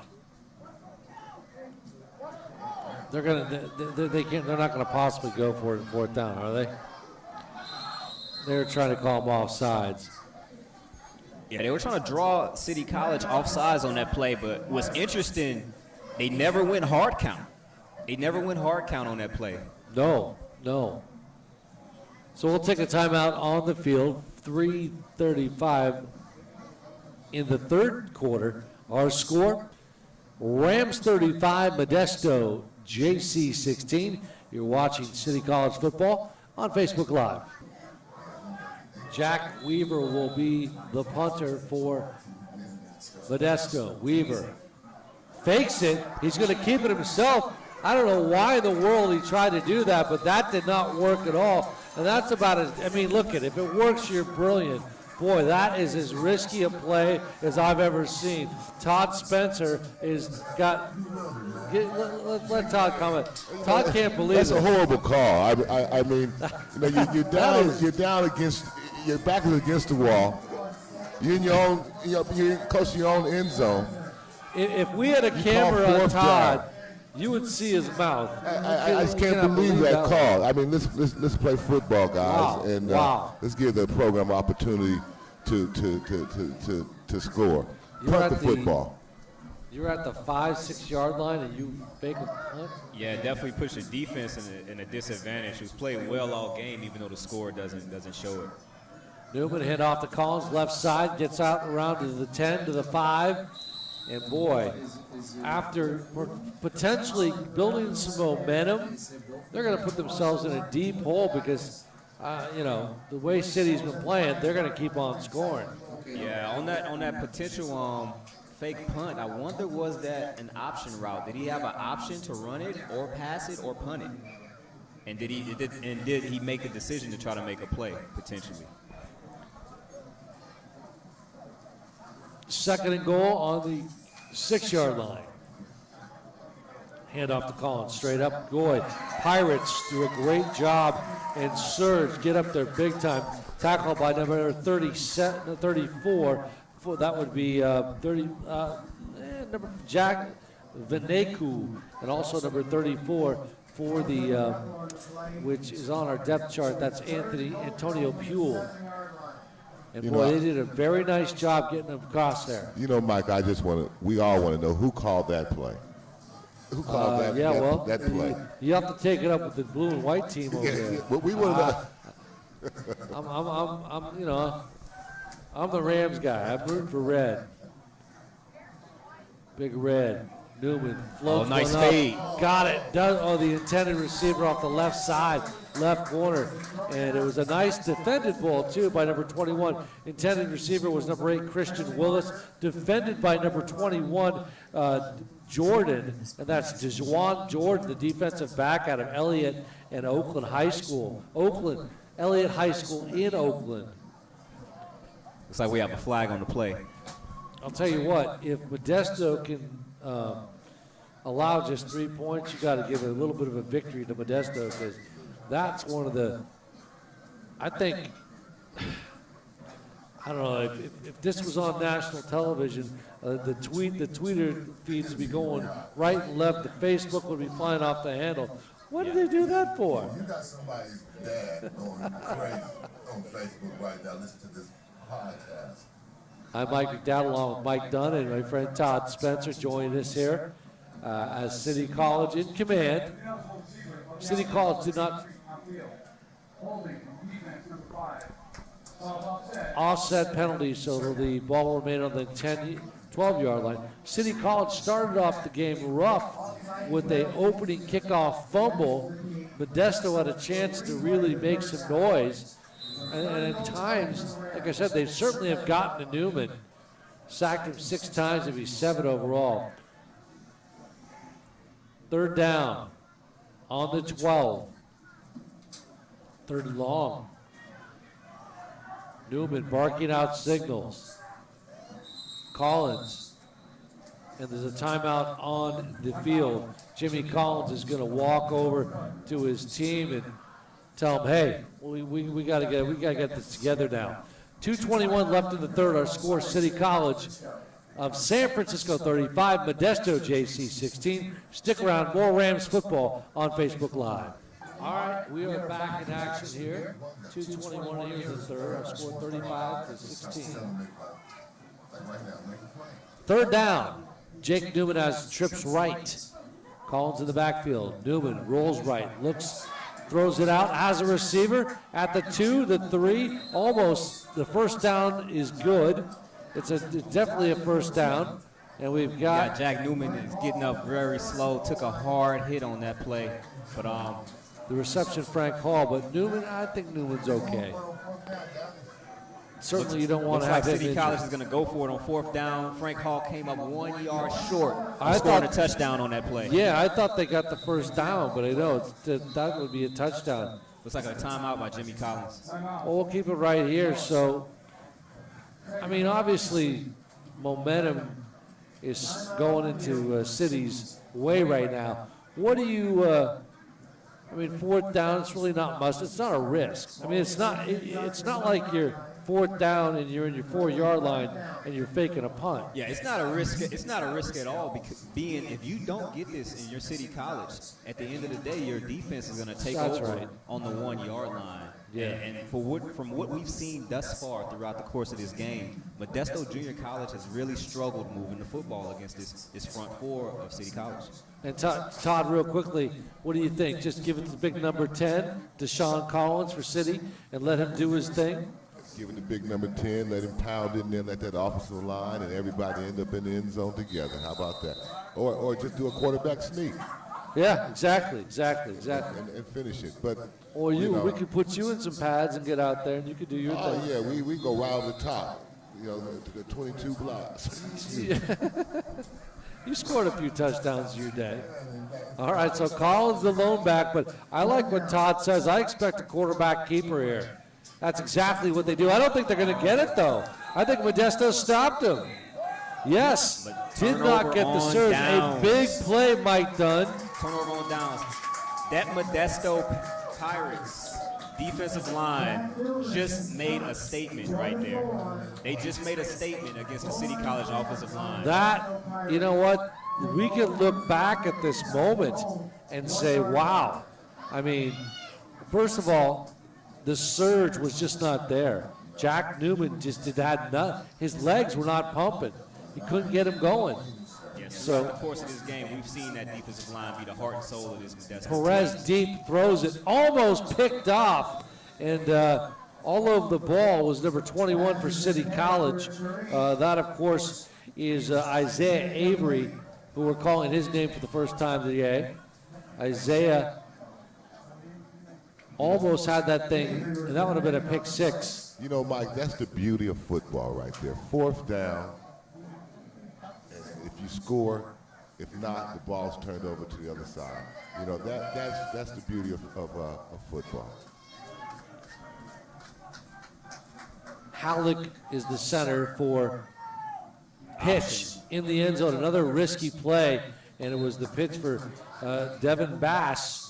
And again, that is such a risky play in the end zone. If you don't hold on to that leather, you're done. That's a touchdown. Very, very risky play, but also I don't think they intended to really get a lot of yardage. They just wanted to get enough of a cushion so they can open up the playbook a little bit more and not be on their own 1 yard line. On the 5-yard line. First down up to the 10. Tight end into the game. Keeper brought down, and a fumble. This is going to be trouble. It's going to be recovered, and I believe City's got the one. Touchdown, San Francisco. Number 11 for City College. Wow, it is our good friend Tavi Tuatasi with the fumble recovery, the sophomore out of San Francisco, South San Francisco High School, the 6'2", 255 sophomore with a fumble recovery. And again, you almost thought, you had to think something like this was going to happen after these risky play calls. Yeah, exactly. And good play by Tuasasi. He's a captain on the City College defense, and also he's the vocal leader for their team. And good job for him making a play and helping his team to take a commanding 42-16 lead over the Modesto Pirates. In this. Yeah, I have to say he made a great play. He actually knocked the ball out of the offensive guy's hand and created that play. So he had the mind awareness to make a play out there at that moment. Great play by the defensive player. Yeah, Perez, who is definitely a threat. He can run, but that time, that defense was swarmed all over him. And Tuatasi with the 3-yard, well, actually the fumble recovery in the end zone. Yeah, throughout the course of this season, prior to this game, Perez has made a lot of plays for his team. And I think the speed of City College defense has been somewhat of a shocker or a surprise to where he hasn't been able to get to the edge as he has the last 2 weeks.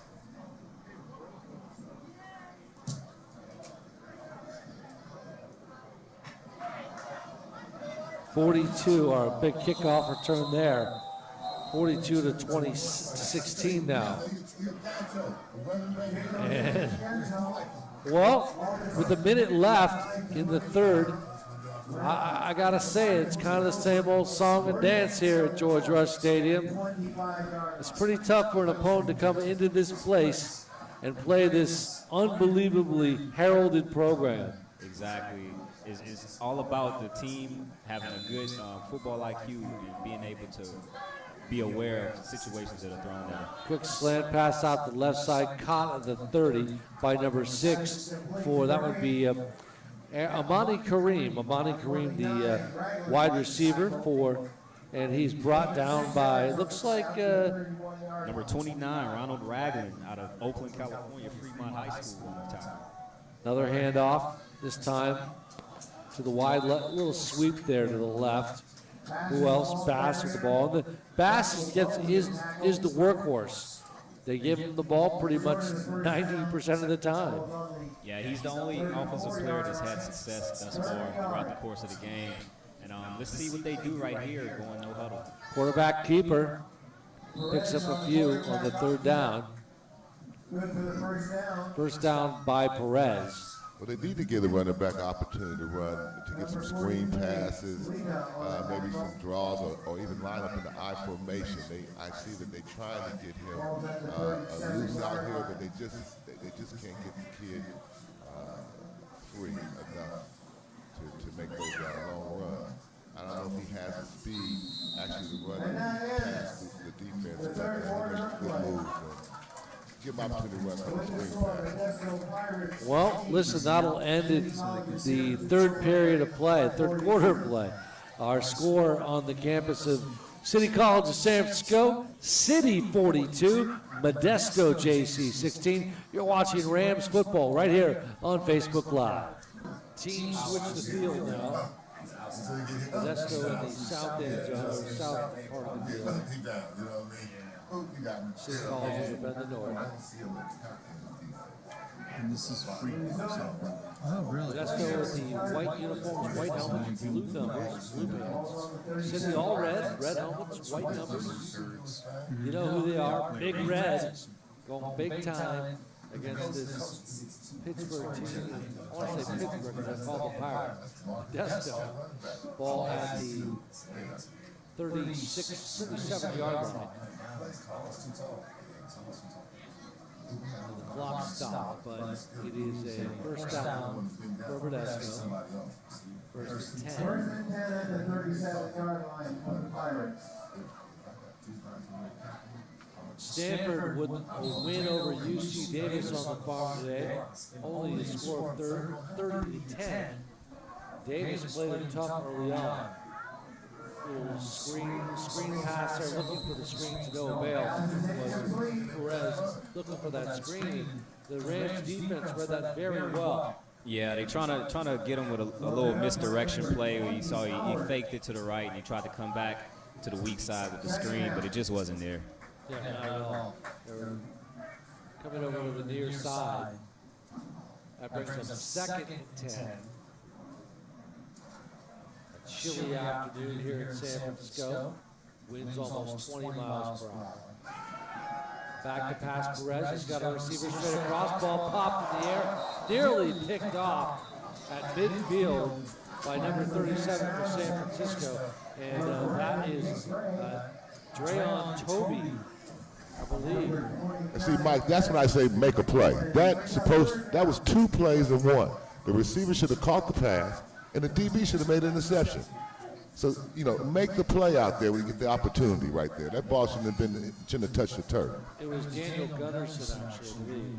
Yeah, Gunnarsson out of Sweden. Karlstad, Sweden. Yes? Okay. Well, we're trying. Practice is practice, but right now they're actually performing out here. So, you execute and make plays. Back to pass trouble is Perez. He's knocked, he's sacked, and he's racked. And a bunch of Rams all over the place. Number 9 in on the tackle, along with number 53. Number 9, of course, is Michael Bowe Jr., 53. Stanley Villanova.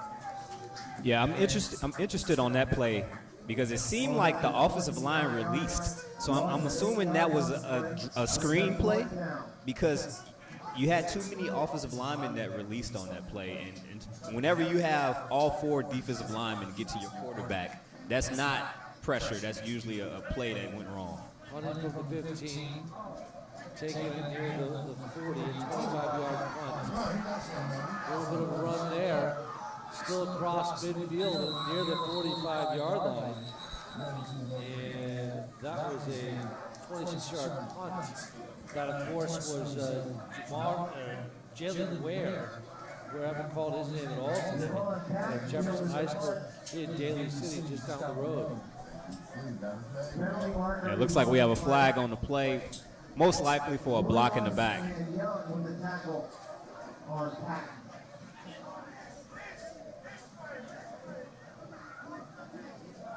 Yeah, at this point of the game, Mike, you're going to see Jimmy Collins kind of rotate some of the other players in and try to see exactly what playmakers he may have and may need throughout the course of the season.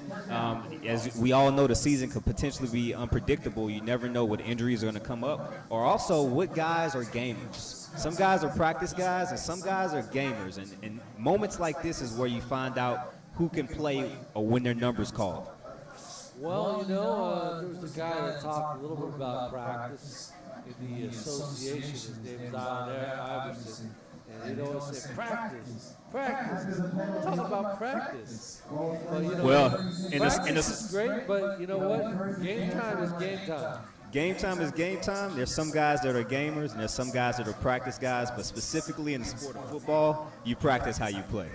If you're a practice guy, you're typically on the practice squad. Ball to 35-yard line, make that 36. First down, 10.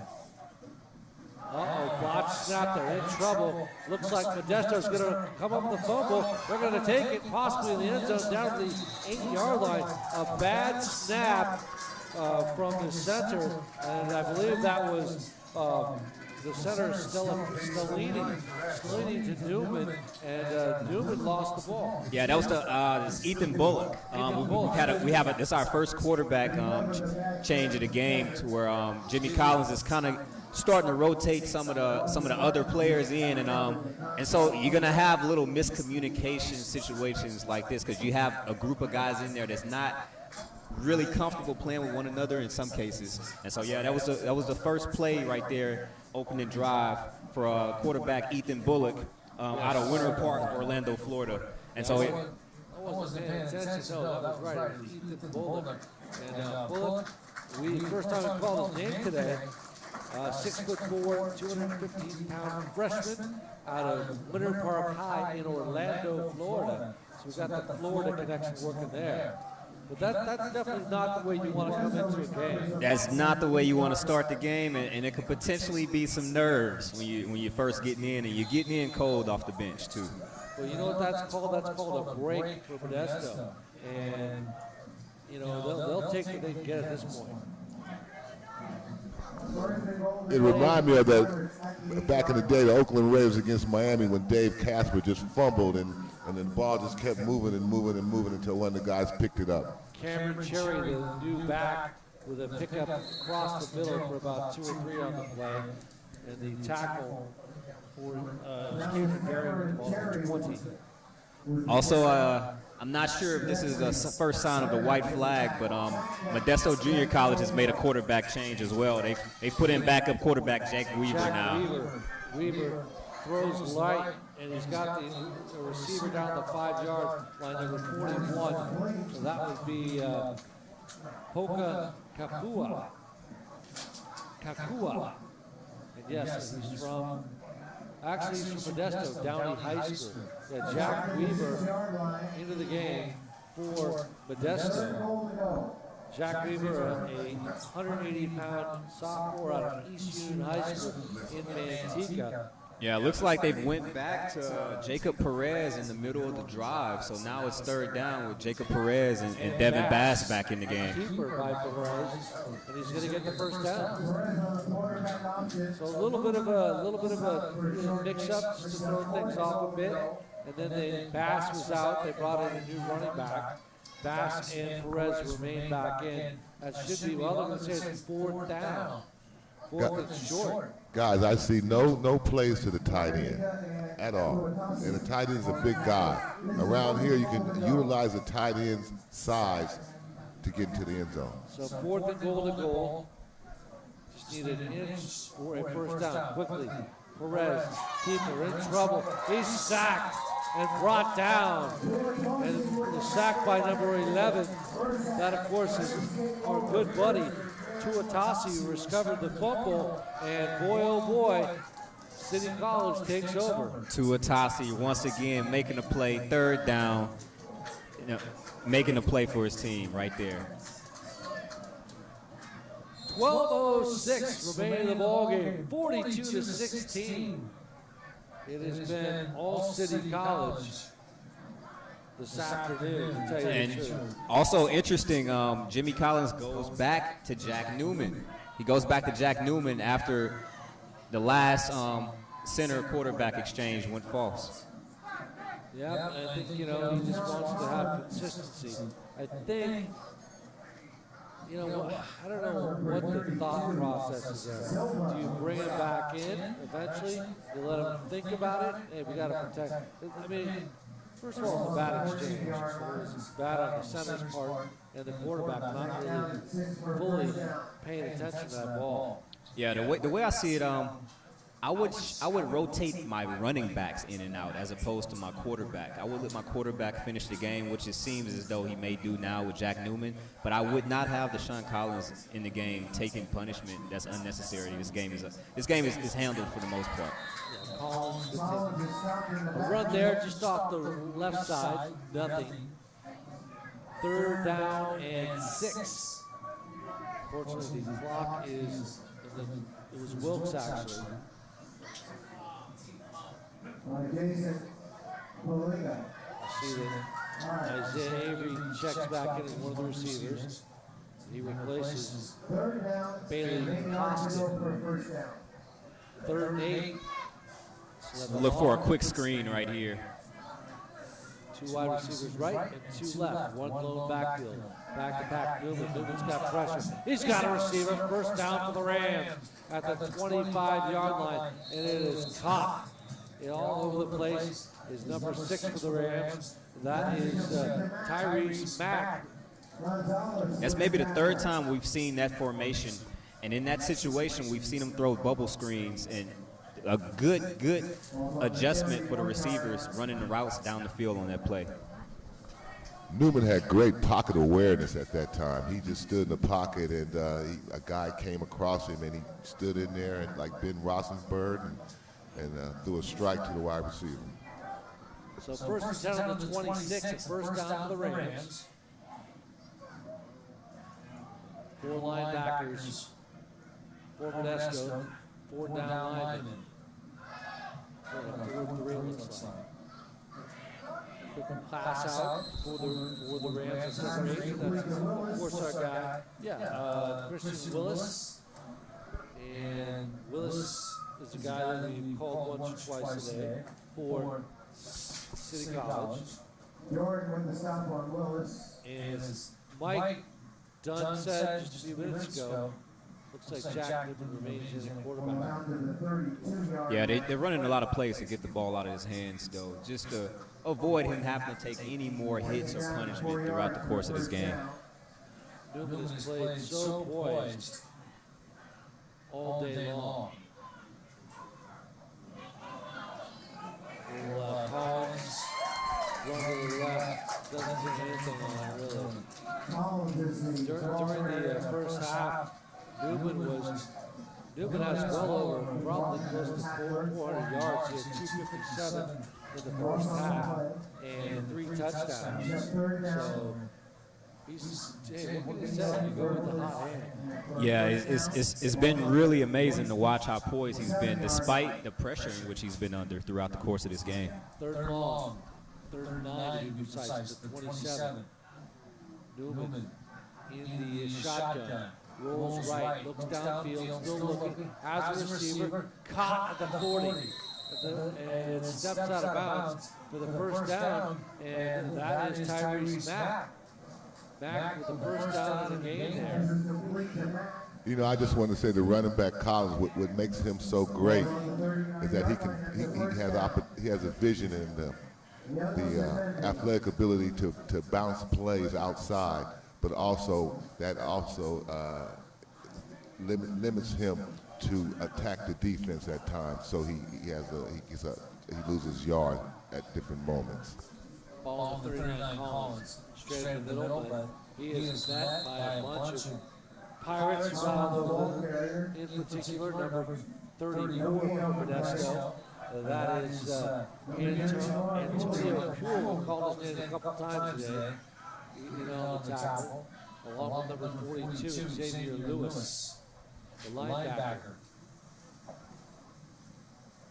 Offensive line for City College, Camacho, Stellini, Tamalu, Nazal, Trey Wright, at right tackle.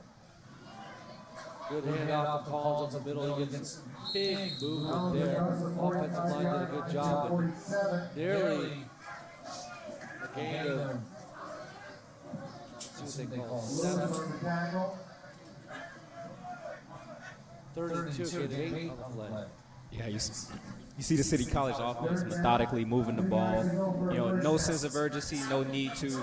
Is try to burn as much time as you can off the clock. Dominic Stellini, the center. Newman shotgun, 32.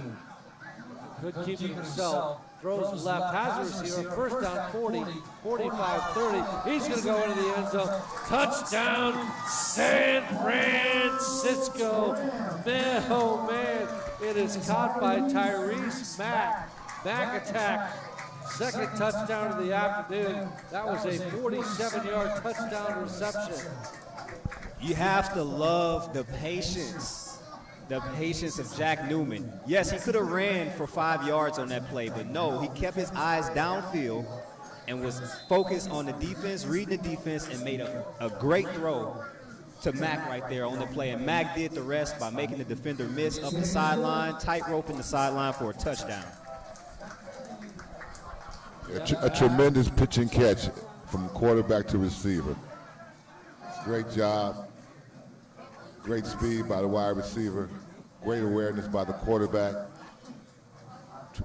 Terrific. He had great confidence. Great confidence in his arm. Like you said, Mike, he had the opportunity to run the ball, but him and the wide receiver had that relationship, and there you have it, 6 points.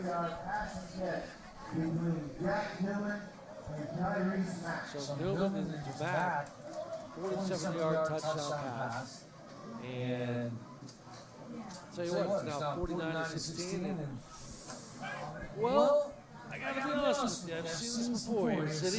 It's like all we did, Mike, last year. It was a blowout. That's what we saw last year with blowout. Let me tell you, Jimmy Collins has got a group of young men, 37, I believe, left 38, left the program. This is a bunch of freshmen, young, talented freshmen, some of the best he's had in a long time. Cost with a big boot, down, out of bounds, flag thrown. So Let's see if they elect to re-kick or if they elect to just take it at the 40. we shall see. 49-16. A 33-point lead for Big Red. You know? Yeah. To be honest with you, Mike, I'm actually surprised to see Devin Bass coming back onto the field for Modesto Junior College, being that he's so important to their team going forward throughout the course of this season with most of their production coming from him, that he's still out there. Yeah, no, you're right. Man in motion. Sweet. Handoff over to number 45. And that is Alderson. They tried to run a little sweep there. Got nothing on it. Yeah, they try to get a little creative, but also you're trying to open up your playbook, and now you could use this for a momentum opportunity going forward for next week's game.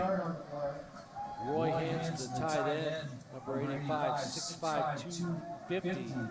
I've seen Hansen, this is the second time I've called his name, but he's coming in as a receiver, but you can definitely use him as a tight end for sure. And off the middle, boy, the City College defensive surge continues, because I think that offensive line psychologically is definitely, well, they're flustered. Yeah. Well, that front seven for City is just really taking over the game. They've answered the bell as far as the Modesto Junior College offensive line. Modesto has trips left. One right. Perez back to pass, getting pressure. Scrambles for his life. Falls down to the turf. And he is simply two trips. That's all you can say. The pressure just dynamite for City College. I'm going to go out on a limb and say this is the fastest defensive line he's seen in this young season. They're going for it on fourth down. Why not? They went for it down on their 4-yard line. Why not go for it at 34? If they get it, more power to them. Yeah, in order to get that first down, they're going to have to stretch the field, though. Two wide receivers left, two right up. There's the pooch kick. They don't go for it, but nice punt down to the 29-yard line. That's where City College is there. 4:33 remaining. Looks like we have a new offensive unit down there coming in. I believe it is going to be a new quarterback. It'll be number 15. Bullet back in. So he's going to try to regain his confidence. Bullet takes over. As we mentioned, Bullet out of Winter Park, Florida. Thank you very much. Also, we have a new running back, Jamar Billings, number 24, out of North Cross, Georgia, into the game right now. He takes the first carry of the game. He gets a loss on the play. That's right. It's good penetration by Modesto defensive line on that play. Number 44. 5'10", 200-pound sophomore. Second down. This clock ticking away, but City College is going to go on to become 3-0. And I'll tell you what, this is a tough team to stop. But they're going to be in a tough conference. Hand off, left side, picks up the game. About 3 on the play. Yeah, good pickup right there by Billings. To be honest with you, Mike, I'm interested in seeing Ethan Bullock and his arm talent. He has some of the best arm talent I've seen in quite some time as far as his ability to really rip the football. Well, I know Jimmy Collins likes him, but Jack Newman is so special that it's tough to argue his play. Hand off again up to the middle. And with those offensive line and defensive front for Modesto, there's been some hard hitting this afternoon. It's definitely been some hard hitting this afternoon. Both teams came out and they gave their best punch. In City College, their punch was just a little bit harder. I know one of these days we're actually going to see a good game. I know it's not that this is not a good game, but, you know, the City College's talent level is off the charts. Yeah. Give credit where credit is due. In fact, City College is going to be traveling up to Butte next Saturday in Oregon, so they got a big road trip against Butte College. Butte lost to Santa Rosa JC, another team in the Bay 6 conference. And we talked about our conference with Laney and San Mateo is ahead of San Francisco. San Mateo is number 2, San Francisco is number 3, and Laney is right up there. Yeah, I believe Laney's number 4. Or 2, 3, 4. So 2, 3, 4 in the same conference of the highest ranked teams in the state of California. Number 1 team is out of Southern California.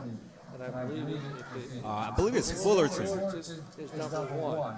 So, I mean, come on. Are you kidding me? The conference is, I hate to use this word, but it seems to be the word all kids use these days. It's insane. It's insane. Yeah, it's definitely a tough conference, and in a lot of ways, they'll beat each other up throughout the course of this season. But we're going to find out a lot about this City College football team in the upcoming weeks. They're going to punt the ball away.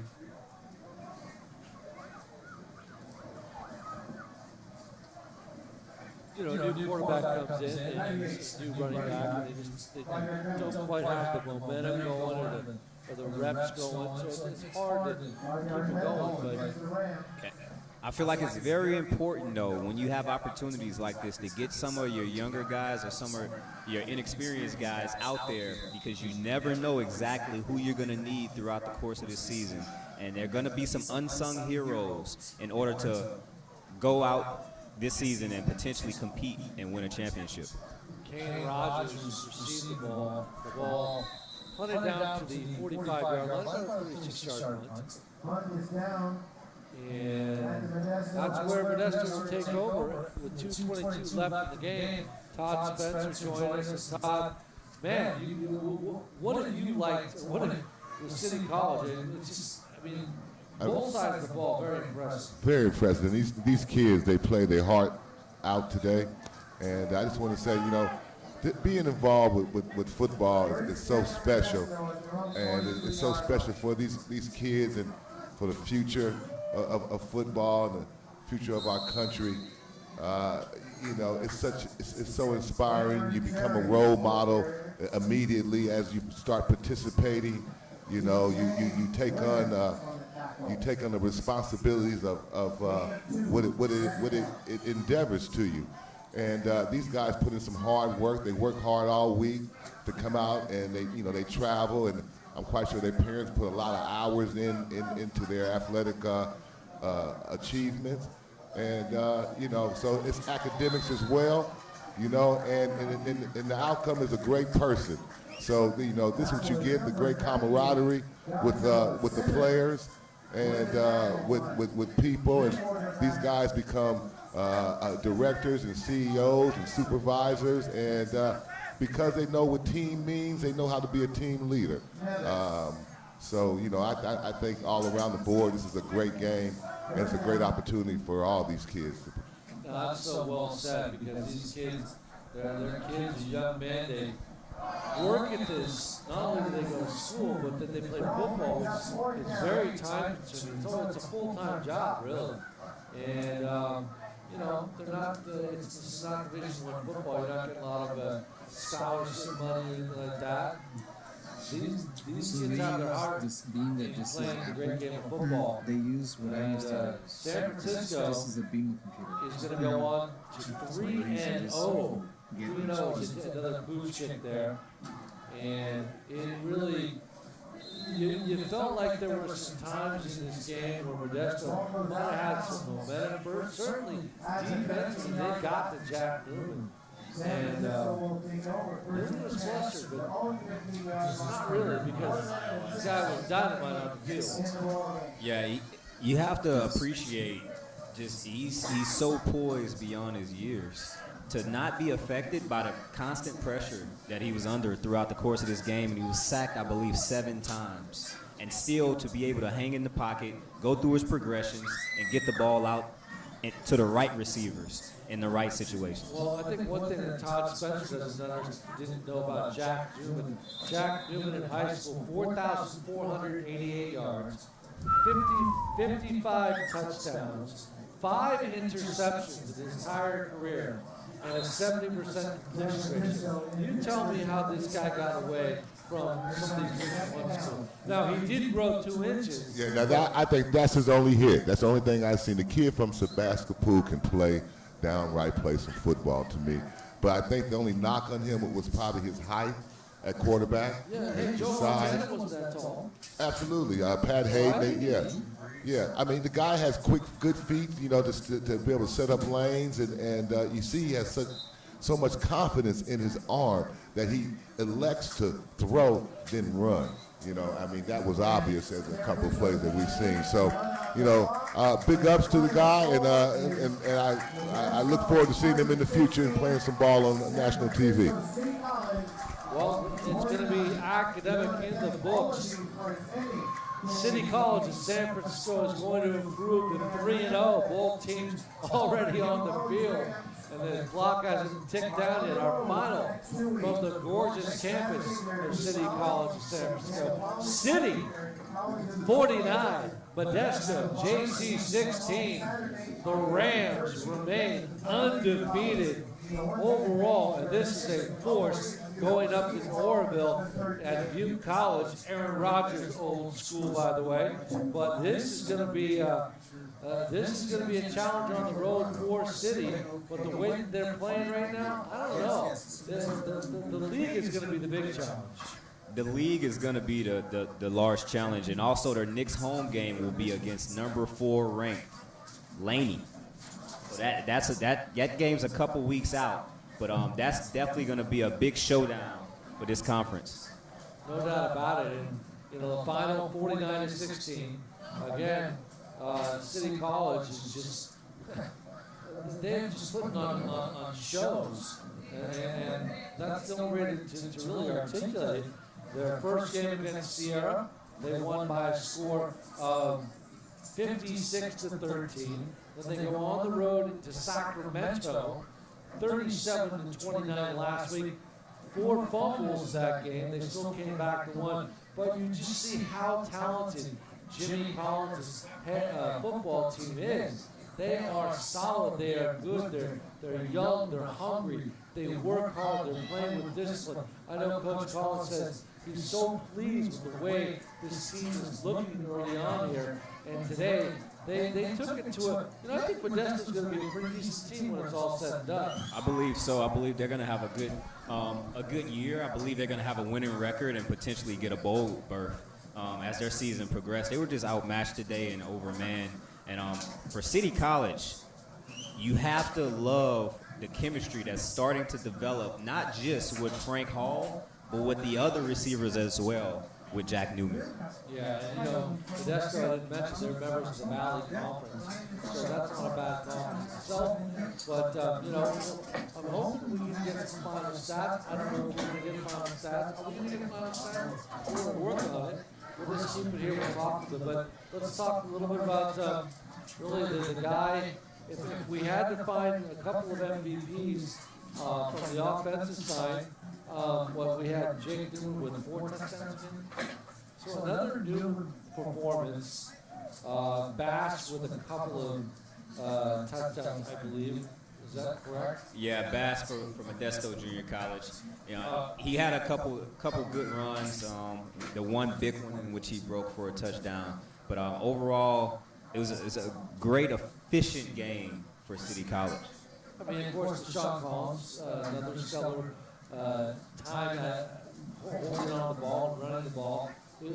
But he's like Mr. Consistency. Right. Mr. Consistency.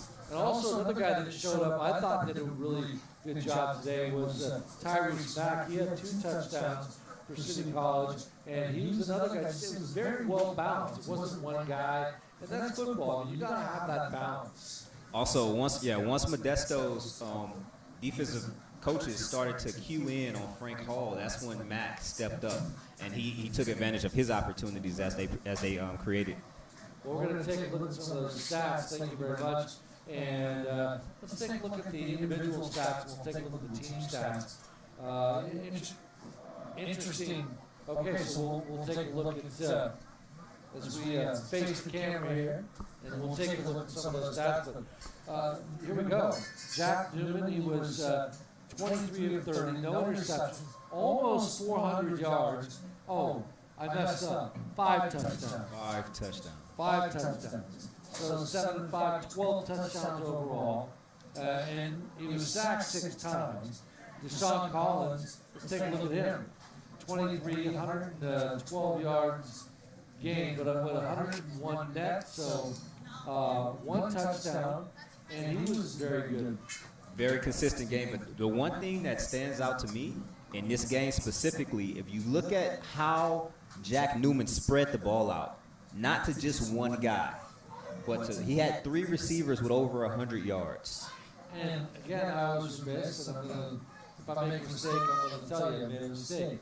I think we normally go with Newman or Collins, but I think the offensive player of the game has to go to this game. Look at this, Tyrese Mack, 6 catches, 116 yards, and 3 touchdowns. That's our MVP for the game. That has to be there. No doubt about it.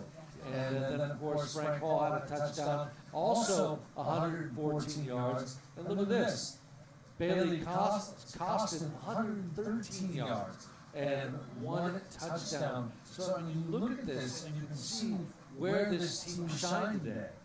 You definitely can. Also, the defense. You show some love to the defense as well. As you see, Anthony Porter, the defensive back, he had 2.5 sacks in this game. And so the defense is starting to come along, and once this defense comes along and they can have dominant performances like we saw this afternoon, then the sky's the limit for this football team. Yeah, you mentioned Anthony Porter with 7 tackles today, and then followed by Finu at 3, and a bunch of other guys came across as well. Let's take a look real quickly. Devin Bass for 152 yards today, 2 touchdowns, 7 of 150. Let's see. He was 17 of 156 yards, if that makes sense. Yeah, that's a very efficient game. If you're Devon Bass, to have only 17 carries, and you didn't see him get a whole lot of opportunities catching out of the backfield either. So the 17 carries was pretty much his production. So to have 17 carries and to rush for 156 yards only on 17 carries with 2 touchdowns. 80.9 yards per carry, that's outstanding. Yeah. Jacob Perez was 13 and 27. You know, I mean, actually Bass was the offense. He only had 116 yards. He had no touchdowns on the day. Not really hurt him. 6 sacks. You got to give credit to that City defense where they really, put this thing away. Other than that, it's pretty academic. The rest of it's defensively. Looks like Austin Martins had 2 sacks, and he had a total of 7 tackles leading the way for the Pirates of Modesto. And as you look at the last scoring drive here, was 6:37. It was a 53-yard pass from Mack. From Newman to Mack, and that really captivated. That made it 49-14 That was the last scoring of the game at 6:37. Also, I like the emergence, the newly emergence of Bailey Costin as a slot receiver. And we've only seen him be effective returning punts thus far throughout the season, and now we're starting to see him, his role is starting to expand a little more. As the season progresses and as he gets a better grasp of the playbook, you're starting to see his role expand, and they're starting to look for him in certain situations on the field. No doubt about it. Well, let's get some last words from our friend Todd Spencer. Todd, we want to thank you for driving up here today, and of course, Todd, as we mentioned earlier, a lot of knowledge base. Running back, were you running back or tailback at SC? I came in as a tailback, and I played fullback and blocked for Marcus Allen when he won the Heisman Trophy, and I was second in rushing behind Marcus. I was my junior year, I led the team. I was moved to tailback, and I led the Pac-10 at the time in touchdowns. I ended up my career scoring about 20 touchdowns. Rushed for over about 1,800 yards at USC. That's not bad. Well, what I'm trying to say, if Marcus Allen was there, you would have been the Heisman Trophy winner. Oh, no question. No, I can't say that. Mark was a great player, and they had a lot of All-American tailbacks when I was there, guys by the name of Michael Harper and Anthony Gibson. So any of us could have stepped in, I'm quite sure, and done the job. And just give us some final thoughts on what you saw out here today. I know you saw the second half. How good do you think City College is going to get? I think I was very impressed, and I think going forward, I think that they're gonna do just great. I think they're gonna tighten up a lot of things that were loose.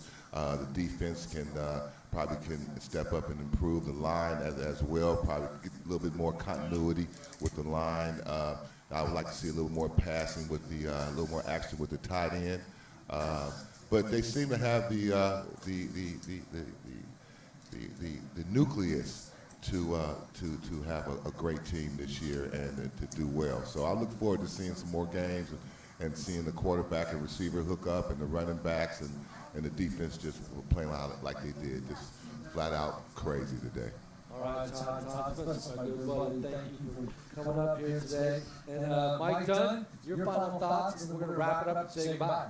My final thoughts is I'm very, very excited to see exactly how far this City College football team can take this group of young men. And I personally believe there's a few things that they need to iron out, but if they can iron those things out, this is a championship team. There's no doubt about it. No doubt about it, but as we talked about, it's all going to come down to the toughest conference in the entire state of California. San Mateo and Laney, and of course the third-ranked Rams. So listen, the Rams travel up next to Oroville. Where's Oroville? That's way up north. They're going to be taking on Butte College. Some guy named Aaron Rodgers is playing there. It's going to be a tough battle because Butte's always very tough. Our final from George Russ Stadium on the campus of City College of San Francisco. City 49, Modesto JC 16. For Todd Spencer, Mike Dunn, Mike McDowd. Thanks for watching. We'll see you on the next broadcast. Go Rams.